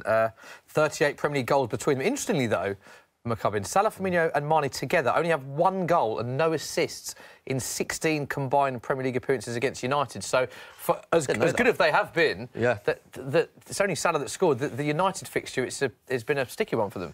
Yeah, I think in general, especially at Old Trafford, Liverpool have struggled to win over the years. I think the last time they won was back in 2014 when more. So, yeah, and I remember, Herrera doing a great job on Salah in this corresponding fixture last season. So, I think the United defence tend to be up for these games a bit more. And so far have just about dealt with that front three. Say Salah's probably been the biggest threat. Firmino's easily been the best creator. But, yeah, it's an interesting one, though. It's an interesting one. Because when those three aren't scoring... Sometimes you don't know where the goals are going to come from. Obviously, Shaqiri's on the bench today, and he, is a great option. And obviously, he was devastating against United when he came on back in December. So I wouldn't. The cameras went to him a second ago, so I'm assuming that means that there's some sort of movement down there. I wouldn't be surprised if he came on in the next 5 minutes. Don't forget, of course, our feature game is Man United 0, Liverpool 0, and Arsenal are 2-0 up at Southampton. But we will be on air later again. We've got 2 live football socials today, so we'll be back with our second feature game, which is, of course, the Carabao Cup final. These are the live scenes. Darius Vassell, former Manchester City player, will be in the studio joining us for our second stream. These are the live pictures from Wembley. We've just seen Sarri and Pep Guardiola. So we'll be back again this afternoon. So don't go anywhere. Stay with us. The big news, Hazard starting up front for Chelsea. We'll, of course, give you full team news later. So while there is looking like there's not going to be a goal, probably jinxed it now, let's touch upon the cup final quickly. Lewis, how do you see the cup final going, Carabao Cup final between Chelsea and City? I mean, I don't want to disappoint Chelsea fans again. No, I'm joking. But it's true that the way that Manchester City is playing, it's difficult to see that they are going to leave this cup. and not winning it. It's so that the finals are always different games. It's only one game, anything can happen. Yeah. But I see so strong Manchester City there. The players are so confident. Every single player who gets involved, it doesn't matter if it's Kun Agüero or it's Gabriel Jesus, it doesn't matter. They always do well. Yeah. And they are in this momentum that they see the light at the end of the tunnel and they go straight for it. They are committed and they know that they can win the Premier League, that they can win all the trophies. And I see very difficult to Chelsea to win today. McCubbin, thoughts on the cup final? I've got to agree, to be honest. City are just in such good form at the moment. Sarri's under so much pressure at Chelsea. It's just everything's pointing towards City winning this quite comfortably. Especially when you look at last season, it was the Arsenal in the cup final City had. Yeah, 3-0, and Wenger was under huge pressure then. I think it's just City have just found that groove after that difficult December period. I think it's going to be. There's just so little pressure on them. Even the title race is obviously what they're focusing on, but the fact they've got so little pressure on them in this game will tell, I think. OK, yeah. Don't forget to join us for that stream later on. Let's catch up with our second game, Dave. Southampton in the corner mile having a few chances this half, aren't they? Yeah. Arsenal, having said that, once those will come on, they actually start to get hold of the ball a bit. They're not having a great little 5 minute here, but it's a corner to Southampton. Just need to set out this little tough patch. I would love to see us keep a clean sheet. Just as you said that, Southampton with a chance, the danger's not been cleared. Yeah. Nathan Redmond whipping the ball in. Ooh, and it has been. That kept then. Nathan Redmond's been on the ball. Charlie Austin again, who looks lively. He does want another goal against Arsenal to put on that CV. Leno makes the save. Dave said he's not worried about Charlie Austin one bit. There is no way he'll score, he said. No way. Nearly hit the back of the net there. Yeah, almost, but he didn't, did he? No. So, we just need to set out this little 5 minute patch and we'll be fine. Let's carry on talking about Arsenal top 4, top 6, the big top 6. I know that we had Arsenal Man United debate the last time on the Football Social. You're still confident that Arsenal finish above Man United. Where do you think Arsenal will finish the season realistically? I think we'll finish fourth. Fourth. I think it'll be City, Liverpool, Spurs, Arsenal. That's what I think. Chelsea and United missing out. Yeah. So. Not on that. So the other way around, Okay. Another corner for Liverpool.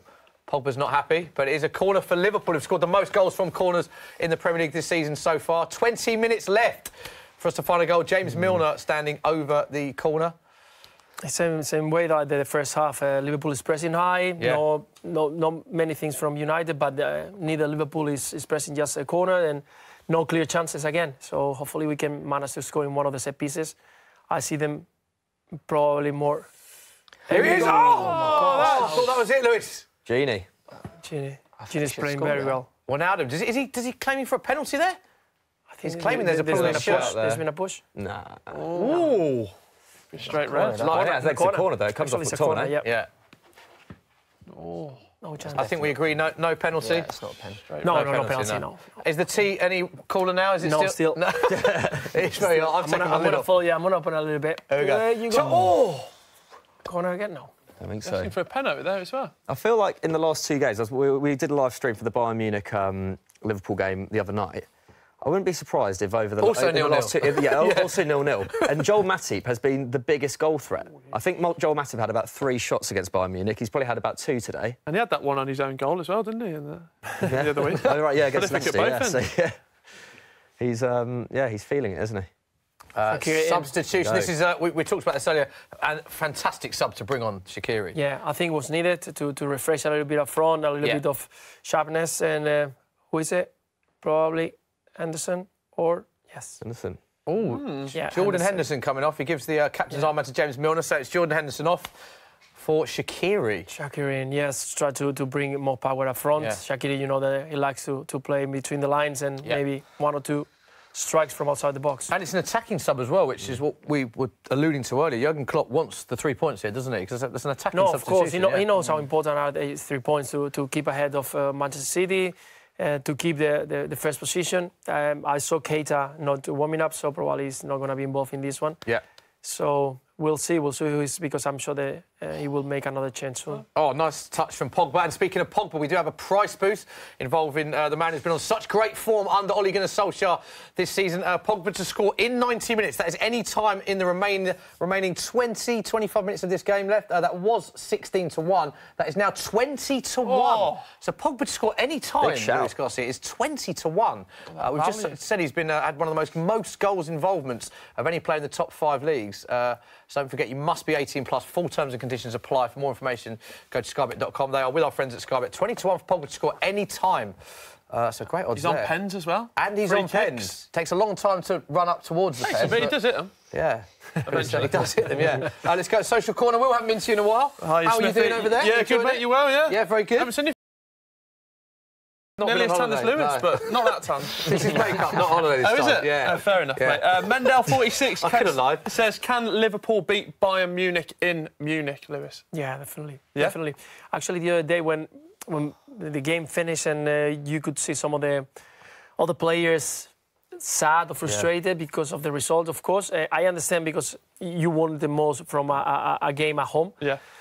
Playing away, Bayern can play the same way. Can play for 90 minutes, holding the ball at the back, or not trying to create, waiting for a mistake from Liverpool. They have to go forward. There's 70,000 people expecting you to go forward. Yeah. And that's when Liverpool is good at, when they are spaced at the back. I think Kimmich is not going to be in the pitch. Normally, Kimmich and Alaba, they go forward a lot and they leave spaces. And we were expecting that on the other game, and no, it didn't happen. So I think for that game, that's what Liverpool is going to work on, trying to look for those spaces at the back of the centre backs and the wing backs, and hopefully make that a match and score one goal. One goal is a lot for Liverpool scoring there. Yeah. Does that show how far Liverpool have come as a team under Jurgen Klopp? The fact that they were so disappointed. You saw the body language afterwards. I saw the post-match interviews, and they looked gutted with a 0-0 against Bayern Munich, who are still one of the top teams in Europe. So it shows how far they've come to be disappointed with the draw. Exactly, because at the end, this moment for everybody, and you get used to the rhythm of winning, even when you're not playing the nicest way, but you winning and you winning, and you want more. You want, when a point is not enough, much more when you know go there at the back, you see the coming, or that you go to Bayern Munich away, where you go there and they know that they are a dangerous team. Podolski, the centre forward, top scorer of the league. You know that he's very dangerous. So you have to be very focused, and you get disappointed because you have a few good chances in the first half that they had and couldn't score. Yeah, interesting to see. It should be a great second leg. I think we expect goals in that one. We said that before the first one. It was 0-0, so hopefully we'll see goals. Speaking of goals, we're hoping to get one in our feature game. Good opportunities. Similar free kicks we had a little while ago in this area, McCubbin. So Man United whipped in. He's off. Oh, it's in the back of the net. Is it counted? The goal is in the back of the net for Man United. It is offside. The flag is up. The whole sofa, including behind the cameras there. A lot of Man United fans in the studio today. Like groans, wasn't this? The ball is in the back of the net. Doesn't count. McCubbin, talk us through what happened there. Good ball in from Luke Shaw. Oh, it is tight. Smalling just offside, I'd say. A very good little ball as well. And Matip would have got an own goal there. He loves it. In and around the 6-yard box. It is. I mean, we think it's the right decision, but it's a very close one. It's so tight. I mean, could have gone either way. It's definitely less tight than the Pogba one, which was missed earlier. So, John Matip very relieved there, wasn't he? Because it was a. He's lucky because actually, if Matip hadn't blocked that, I don't think it would have actually gone through to a United player. I think Van Dijk might have had it covered. So.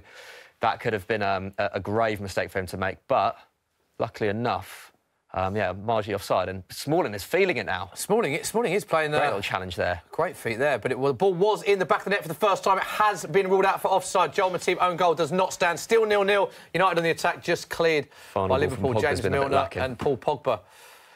So still 0-0. Jurgen Klopp very animated on the touchline, as he always is. Don't forget a draw. We're just having a look at the replay again. I mean, it's so tight. It's very tight, Lewis. It's just about. But you can see that his right foot is forward. Mano's the only guy keeping him. So we think it is the right decision, brave decision from the linesman at Old Trafford as well. That one. Chance for Liverpool. Oh, it's opening up now. It is opening up a lot. It's still still 0-0, but there are chances. And interestingly, a draw will obviously take Liverpool top. So a draw will take Liverpool back to the top of the league. And also a draw, interestingly, for Man United. If United avoid defeat today, Solskjaer will set a new record for the most points from the first 10 games in charge of any Premier League side ever. So, I mean, that just goes to show how good Solskjaer's doing. Should he be offered the job full-time for you, Luis?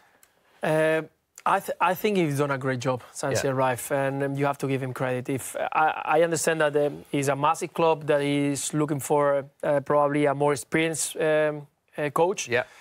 But Guardiola, at the moment they gave him the chance, Luis Enrique, at the moment they gave him the chance, they've been two of the most successful managers. So I think sometimes you have to, if they've done well, give it the credit and give it the chance to prove himself on a long period with his own players, the way he wants to play, because at the end it's been like a quick change to get results quick, and maybe next year he can. Got to bring your thoughts on, obviously, it's linked with various managers. Zidane, you know, a long time ago, Pochettino in more recent times, Solskjaer's come in, done very well. What is the consensus with Man United fans, the majority of them? Who would they like to see? I think it's kind of split down the middle. I think if you, the Old Trafford faithful especially, I think would back Solskjaer at this point just because of the feeling that he's brought back to the club. Yeah. What I think is the greatest credit you can give Solskjaer is either Poch or him, which before that was not the case. It was Solskjaer, or it was going to be Poch or Zidane or Jardim or Allegri from Juve. Now it seems to be like, at least in my heart, either we go all out for Poch in the summer. If that doesn't work, then we stay with Solskjaer. Obviously, that's probably not the best way to go about it. No, but those are the only two managers who I can see taking the club forward from now. I think the logical decision would be to push for Poch. I think he's after Guardiola and Klopp, probably for me the best manager in the world. We can get a sporting director in, someone like Paul Mitchell, who worked with Poch at Southampton. That would be a bit of a dream team. But yeah, Solskjaer's he's passing the job interview at the moment. This is the thing. It's like logically you should maybe still go for the safe bet with Pochettino, but Solskjaer can't do anything more to get this job right now. Yeah, substitution for Liverpool. So it looks like Mo Salah's coming off. So Mo Salah is coming off and Divock Origi on. So. The substitutions we're seeing in this game. Thoughts on that sub, Lewis? What do you make of that? Well, it's trying to inside of the box. Yeah. Mo Salah is right. Sturridge is dropping because he looks for balls. So it's no one really. We are arriving well from the sides, but there's no one to finish the play. So yeah, more present inside the box. Origi, big game player as well, as we saw on famous Football Social. With your friend Ducky. Yes, we did. Liverpool-Everton, last-minute winner, wasn't it? Just loves a big goal in a big game. In the Merseyside derby. Careful with that one. Wow, very flare clearance there from Alisson. On his knee, clearing the danger. Pogba on the ball now. Great touch from Pogs. 10 minutes left. Still 0-0 in the game. What's going on in your game, Dave? Still 2-0, I presume? It's a bit quiet, yeah. Arsenal back on top now, just trying to see the game out, really. So there's not much going on. Been kind of watching the Liverpool game, to be honest. Do you think for Firmino having that injury, do you think that's been a big factor in Liverpool maybe not threatening as much as they could have this second half? Yeah, at the end, Firmino is one of those players who helps the ones up front to receive the ball, because, like I said before the game, we had Wijnaldum, Henderson and Fabinho. They are not players who bring the ball. Gini a little bit is the one who links with the three at the front. But Firmino is the one who makes the other play. He receives the ball, he creates so much attention on him and leaves space at the back for the runners that we got, Mane and Salah. And not him on the pitch. Yeah, sometimes you could see no chances. We haven't created big chances for in the second half or in the first half since he left. So yeah, it's not easy to miss a key player up front, and we don't have a clear replace player. I mean, Sturridge is a fantastic player, but he's not the same. He's similar, but it's not the same, and he doesn't have the confidence that he's got Firmino, because he doesn't play as usual as him. So it wasn't easy. Yeah, another free kick. Another free kick for to be not playing at all. Is it? It's just like so used to having him in the side. Yeah, and the understanding between Mane, Salah, and Firmino is fantastic. With Sturridge, it's different because he keeps the ball sometimes in different maybe sometimes too much, or maybe because you don't play with him, so you don't know what he's going to do, and that sometimes he helps. Hopefully he can receive. He's very good when he's near the box, but he hasn't received a clear ball on the outside of the box. Yeah, fair enough. So another free kick in a fairly dangerous area for Liverpool. Milner's been on everything, hasn't he? Free kicks, corners. Looks like he's going to whip it in again. Is this the first goal of the game we're going to see Liverpool whipped in? Oh, and it's clear. It got booked in that instant, by the way. That's shocking, Come on, boys. Oh, Need something from this. Chance, one of your games, Dave. Talk us through what happened there. Yeah, Aubameyang was played through. Did well to kind of run into space. He tried to square the ball instead of potentially maybe he should have had a shot, and it was a decent save from the defender. So probably should have scored, but we didn't. Is that yellow for Matip, is it? No, Shaqiri. Oh, Shaqiri. Yeah. Can't see from here.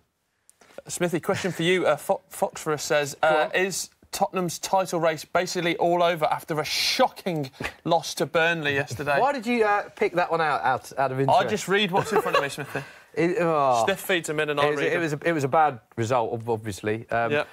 Shocking, would you say? Chatting to a lot of Spurs fans, there was a feeling that this was a potential banana skin because Spurs don't have a great record against Burnley, and when you play against, I don't know if you find this, but when you play against teams that set up not to lose rather than to attack, it's sometimes quite difficult. Tottenham often struggle against teams like that, and I'm going to be honest, I don't think we were unlucky. I thought Burnley played their game plan well, and I don't think we did enough to win the game. The first goal should have been a goal kick, not a corner, which Pochettino, we saw, was very unhappy with. I think, looking like Liverpool are going to get at least a point here, I think it's going to be very difficult for Spurs. Do you actually believe you could win the title this year? I always thought we were outsiders with the fact that we've had so many injuries, lack of expenditure. I think for me, the big thing for me is that Tottenham's starting 11, I don't think there's a lot of difference between our starting 11 and Liverpool's and Man City's. I think the big difference is the strength in depth. I mean, Liverpool have brought on Shaqiri.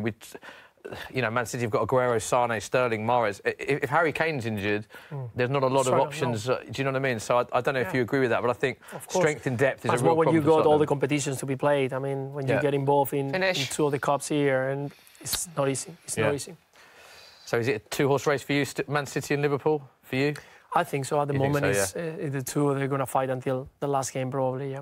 OK, speaking of Man City, their lineup is on the screen now, so stay with us for this stream. Moments left of Man United versus Liverpool, but on the bottom of your screen you can see the Man City starting lineup for the Carabao Cup final. Edison, Walker, Otamendi, Laporte, Zinchenko, Kevin De Bruyne, Fernandinho, David Silva, Bernardo Silva, Aguero and Sterling. I mean, what a team that is. We're just been alluding to what a team they have. You talk about the bench, or that's the bench? That's exactly. That's what happened with City. You don't know who is playing. You read the bench, and he could be the 11th. Yeah. This is the Chelsea team. Kepa in goal. Aspilicueta. It's very tough, very small font this for me to read. Rudiger, David Luiz, Emerson. The midfield three. It looks like the midfield three we've seen regularly this season of Kante, Jorginho, and Barkley. Then Willian and Pedro, and Hazard playing as a false nine. So what do you make of that? The Chelsea do have options going forward, but they've gone with Hazard in a false nine and not one of their recognised strikers. Yeah, at the end, Hazard give you something different when he's got the ball. He can create magic. It's true that maybe he's not a proper striker. He's going to score you 25 goals during the season, but when he's got the ball, you know that something can happen. And I think that's what they're looking for against City. Try to receive the ball and use those fast plays that they got on their wings. Yeah, and obviously we saw the last time these two met, Man City 6. Chelsea 0, so they won 6-0. Smith, have a look at this ping here. It's not a repeat of that. And what a strike this is. Is that James Ward-Prowse? That's Target. Is it Target? On target. It was on target, Will. Very good. Big save. There's so many chances for Southampton, Dave, every time we glance. Are you nervous? Is this... I am nervous, which is silly. We're at home. We've got a 2-0 lead, and I don't feel safe. Charlie Austin! We don't even know if it was Charlie Austin or if Southampton were on the attack. But we're just doing it to make him nervous. So 5 minutes left. It is Arsenal 2, Southampton 0 at the Emirates. Southampton playing well, but haven't had any clear-cut chances other than that one we just saw recently. Leno with the save. It's still 0-0 between Man United and Liverpool in our feature game. Don't forget, after this, we will have a short pause. Then we'll be on air again on your stream at 4:15. So our second Football Social stream will be at 4:15 for the Carabao Cup final. There it is between Chelsea and Manchester City. Darius Vassell, former Man City player, will be in the studio with us. So get your questions in for Darius as well. Any final questions for Lewis? We're approaching the last sort of 5-10 minutes of the stream? Any others for social? Yeah, Lewis, obviously you've gone into punditry since you've retired, but is coaching something still on your radar? Yeah, actually, I'm going to start my coaching license in May. I want to start with the BNA and keep going. To be honest, when I finished, I didn't want to get involved in coaching, at least for a while. And I started doing clinics with Liverpool Academy, with Barcelona Academy, and I enjoy to coach with the kids. And I said, let's do. I think it's important to renew your things and to keep learning. And managing is something that for us is totally different because you need to get in outside of the skin of a football player and get into the other one is totally different. You see the things totally different. So I think it's going to be good to have it, and we'll see. I'm doing a master with UEFA about the business of football. We've been already almost 2 years. We're finishing also in May. And yes, I think it's important always to keep improving, learning things. So watch this space, Luis Garcia, in management one day, hopefully. Why not? Why not? Not for now. Yeah. I think it's not for me now. It's going to take me around 2 years to do it, but I'm not in a rush. I'm enjoying what I'm doing now. So you are saying you want the Leicester job? Not for now. Not for now. What is your favourite goal you've ever scored? Obviously, we talked about the one against Chelsea. That must be up there. Yeah, probably Juventus is one of them. Goals, yeah, Juventus is quite nice. I scored a couple of good headers that I enjoyed. One against Anderlecht, quite nice. But I think Juventus is one of the most beautiful ones. Yeah. Good goal, Juventus. Yeah, it was a great goal. Yeah. Nice one. So obviously that season was such a magical one for you and Liverpool, but like you and Javy both moved there that summer with Benitez coming in that summer as well. But you left behind like an era-defining Barcelona side under Rijkaard. How much persuading did it take Benitez to get you to Anfield? No, it's quite perspective, Benitez, but I can tell you that. But you know, when I was in Tenerife with him, the year after I went to Valladolid, back to Valladolid, and then Barcelona signed me back. Before I went to Atletico Madrid, he called me because he wanted me to go with him to Valencia. Yeah. And it took a bit too long, the conversation, because they were expecting to leave Kylian Gonzalez to go to Lazio. So I decided to go to Atletico Madrid. But it was one summer before. The summer after I went to Barcelona. And then again, he gave me a call to come to Liverpool. So it's when you got the confidence of a manager, it's very important for a player. It's true that it's important to be at your club. I enjoy playing for Barcelona. It was like my dream come true. So when I did it, and the year after, Rafa asked me to go, and like I said, it's very important to have a coach who believes in you, who trusts you, because on a competition there is moments of highs and lows, and when you are in a low and you got the confidence of the manager, it goes quicker. It leaves quicker. I mean, you can have a bad game, but if you keep playing, or a couple of 3 bad games, but if the manager keeps playing you, you know that you get the confidence back and you play again well. So that Rafa Benitez gave me, so that was important. That's why it took me a couple of days to go to Liverpool. Yeah. Yeah, fair enough. And obviously, when you were at Barcelona, you would obviously came through La Masia and stuff over a number of years. You must have seen Pep play a lot as the Barca captain. Did you think then that he was going to be as... could you see him becoming an influential coach in the way he has done? Definitely. I'm going to tell you a short story because we don't have much time, so short story. We were playing Barcelona first team against the Barcelona B team on Wednesdays. The ones that they couldn't play much on the weekend, they used to come on Wednesday and play against the B team. In one of the games, out. Good chance for United, almost. Completely missed that. Nothing. We can, whilst we're pausing, we'll get to Louis' stories in a minute, but we can show you full-time whistle has gone at Arsenal. There you go, Dave. Big win, he called it. Arsenal 2, Southampton 0. We'll get back to that story very shortly, but in the last moments of the game. Should have got something so on that. all 3 points for Arsenal and a clean sheet. Dave said he wanted a clean sheet badly. He's got one. All 3 points. Good win for Unai Emery. And a big chance for United. McCubbin. Smalling should have got on the end 2 minutes of injury time. Is that the last chance we'll see for Man United to win the game there? I fear it is. That was easy the best ball that's been put into the Liverpool area all game. And I think there's something about Smalling. I think Smalling's won every game in which he's scored for United. I think there's about 12 of them. Yeah. So, you know, that... Not as many as Milner, but still never... Yeah, you know, never lost give him a chance. You know, he's only at centre-back. He's, he's still got a few years to play. Very true. But, no, I doubt he'll chance for Liverpool now. Surely this is going to be one of the last chances of the game. Dreadful! Short. Interestingly, Man of the Match award's just been made. Luke Shaw Interesting. Luke Shaw, man of the match. He has been pretty solid down that left, and when you're dealing with Salah, I guess you know, you've got to take some credit for that. But yeah, I mean, I haven't really noticed him, but I guess that's a good sign. Good point. Fair point. I thought McTominay's had a very good game. So into the 91 minutes, 14 seconds on the clock. There are 2 minutes of injury time. Shaqiri with the long ball forward. Surely this is going to be the last chance of the game. It's a great ball to Robertson there. Got to get it in with Origi and Sturridge. It's going to be the last chance for Liverpool. Oh, come on. Who will go to the top of the league with a point. But obviously Klopp would love to get all three now. This is surely the last chance of the game. But Man United defending pretty well. Are we going to see a goal, Will? No, we're not, sorry. Join us for the next stream. Thanks for the confidence. Not from Van Dijk at this moment, huh? Right at the back. He needs one of them volleys like he did against Everton. Just a very speculative looping effort. Come on. Here we go. Said it. You need to go long. What's he doing? Put it in there. It's almost like Liverpool don't want to stick it in the mixer. Pathetic. Will they get it forward? Shaqiri, there it is, last chance. Here we go. Ball lofted forward. Oh, there we go. Cheers, Away. guys.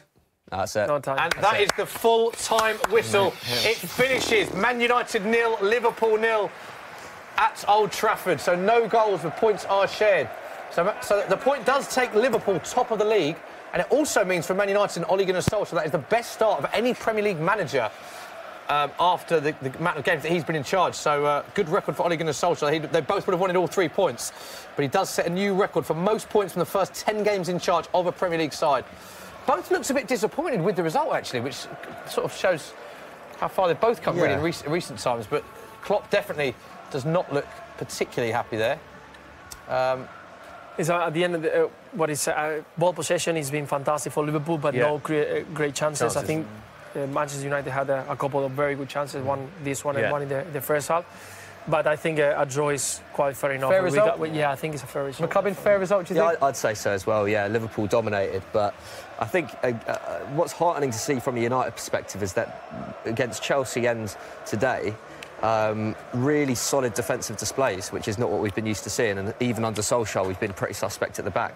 This last week, that combination of Lindelof and Smalling, obviously Luke Shaw got man of the match as well, McTominay as well, you're having a decent game. Did not expect that. So yeah, defensively United seem to be maturing, which is really good to see. Hopefully once Martial and Lingard are back fully fit, we can get the best of both worlds. Yeah, so these are still the scenes, both managers still on the pitch. Neither of them looking particularly happy, but it is a point apiece, 0-0. Told you, fourth by the end of the play, didn't I? So we can have a look at what that means for the table. This is what it means for the table. So Liverpool go top. 66 points from 27. The title race, it's down to 1 point. Look at that. 65 points from 27 Man City have, but they do have 10 goals superior goal difference. Spurs 6 points behind the league leaders Liverpool, and Arsenal, Dave Jackson, jump into fourth. Again, the battle for fourth is tight as well. Only a point separating Arsenal and Man United. Chelsea 50 points with a game in hand, so it's very, very tight at the top of the table. Let's have a look at what that result, specifically the result at Arsenal, means for the bottom of the table. It was a disappointing day for Southampton. They had the chance to leapfrog Cardiff with a draw or a win, but they remain in 18th. So it's Huddersfield, Fulham and Southampton make up the bottom three. Cardiff with their win on Friday night, just above the relegation places. Let's get final thoughts from the game. Do you have a last social media corner? Just a quick one, Lewis. If you had to pick some of your top standout players away from Liverpool in the Premier League this season, who's really stood out for you? This year? Yeah. Probably Son from Tottenham, I have to say. It's impressive. You don't have to say that because Smithy's... No, but it's impressive. He's the first one to come up because he's been fantastic. What he gives to the game because he's no Hurricane. They rely so much on this player, and I think after what he's been through the last year, I think it's amazing the way the composure, the goals, the assists, everything that he's doing I think it's fantastic. And he's played 3 tournaments. He's played the World Cup, the Asian Trophy, the Asian Games. On a roll, no rest. Unbelievable, it's fantastic. Right, that is all we've got time for. So big thanks to all of us on the stream. McCubbin, Dave Jackson, Will. Big thanks, debut on the Football Social, Luis Garcia. Did you enjoy the show? Very much. Thank you very much. Just quickly, we've got to get your final thought. Who is going to win the Premier League this season, finally? Liverpool. Liverpool, of course, I thought we would say that. Yes. We're going to have a short break. We've got 5-10 minute break, but do not go anywhere. We'll be back on Football Daily and Soccer's YouTube channel in about 10 minutes for the Carabao Cup final. These are the scenes at Wembley Stadium. The sun is shining. It is Chelsea against Man City. The first trophy is up for grabs. Carabao Cup final. We'll be back in 5 to 10 minutes on this stream. Darius Vassell joins us in the studio. We'll see you very shortly. Bye-bye. Come on, the social.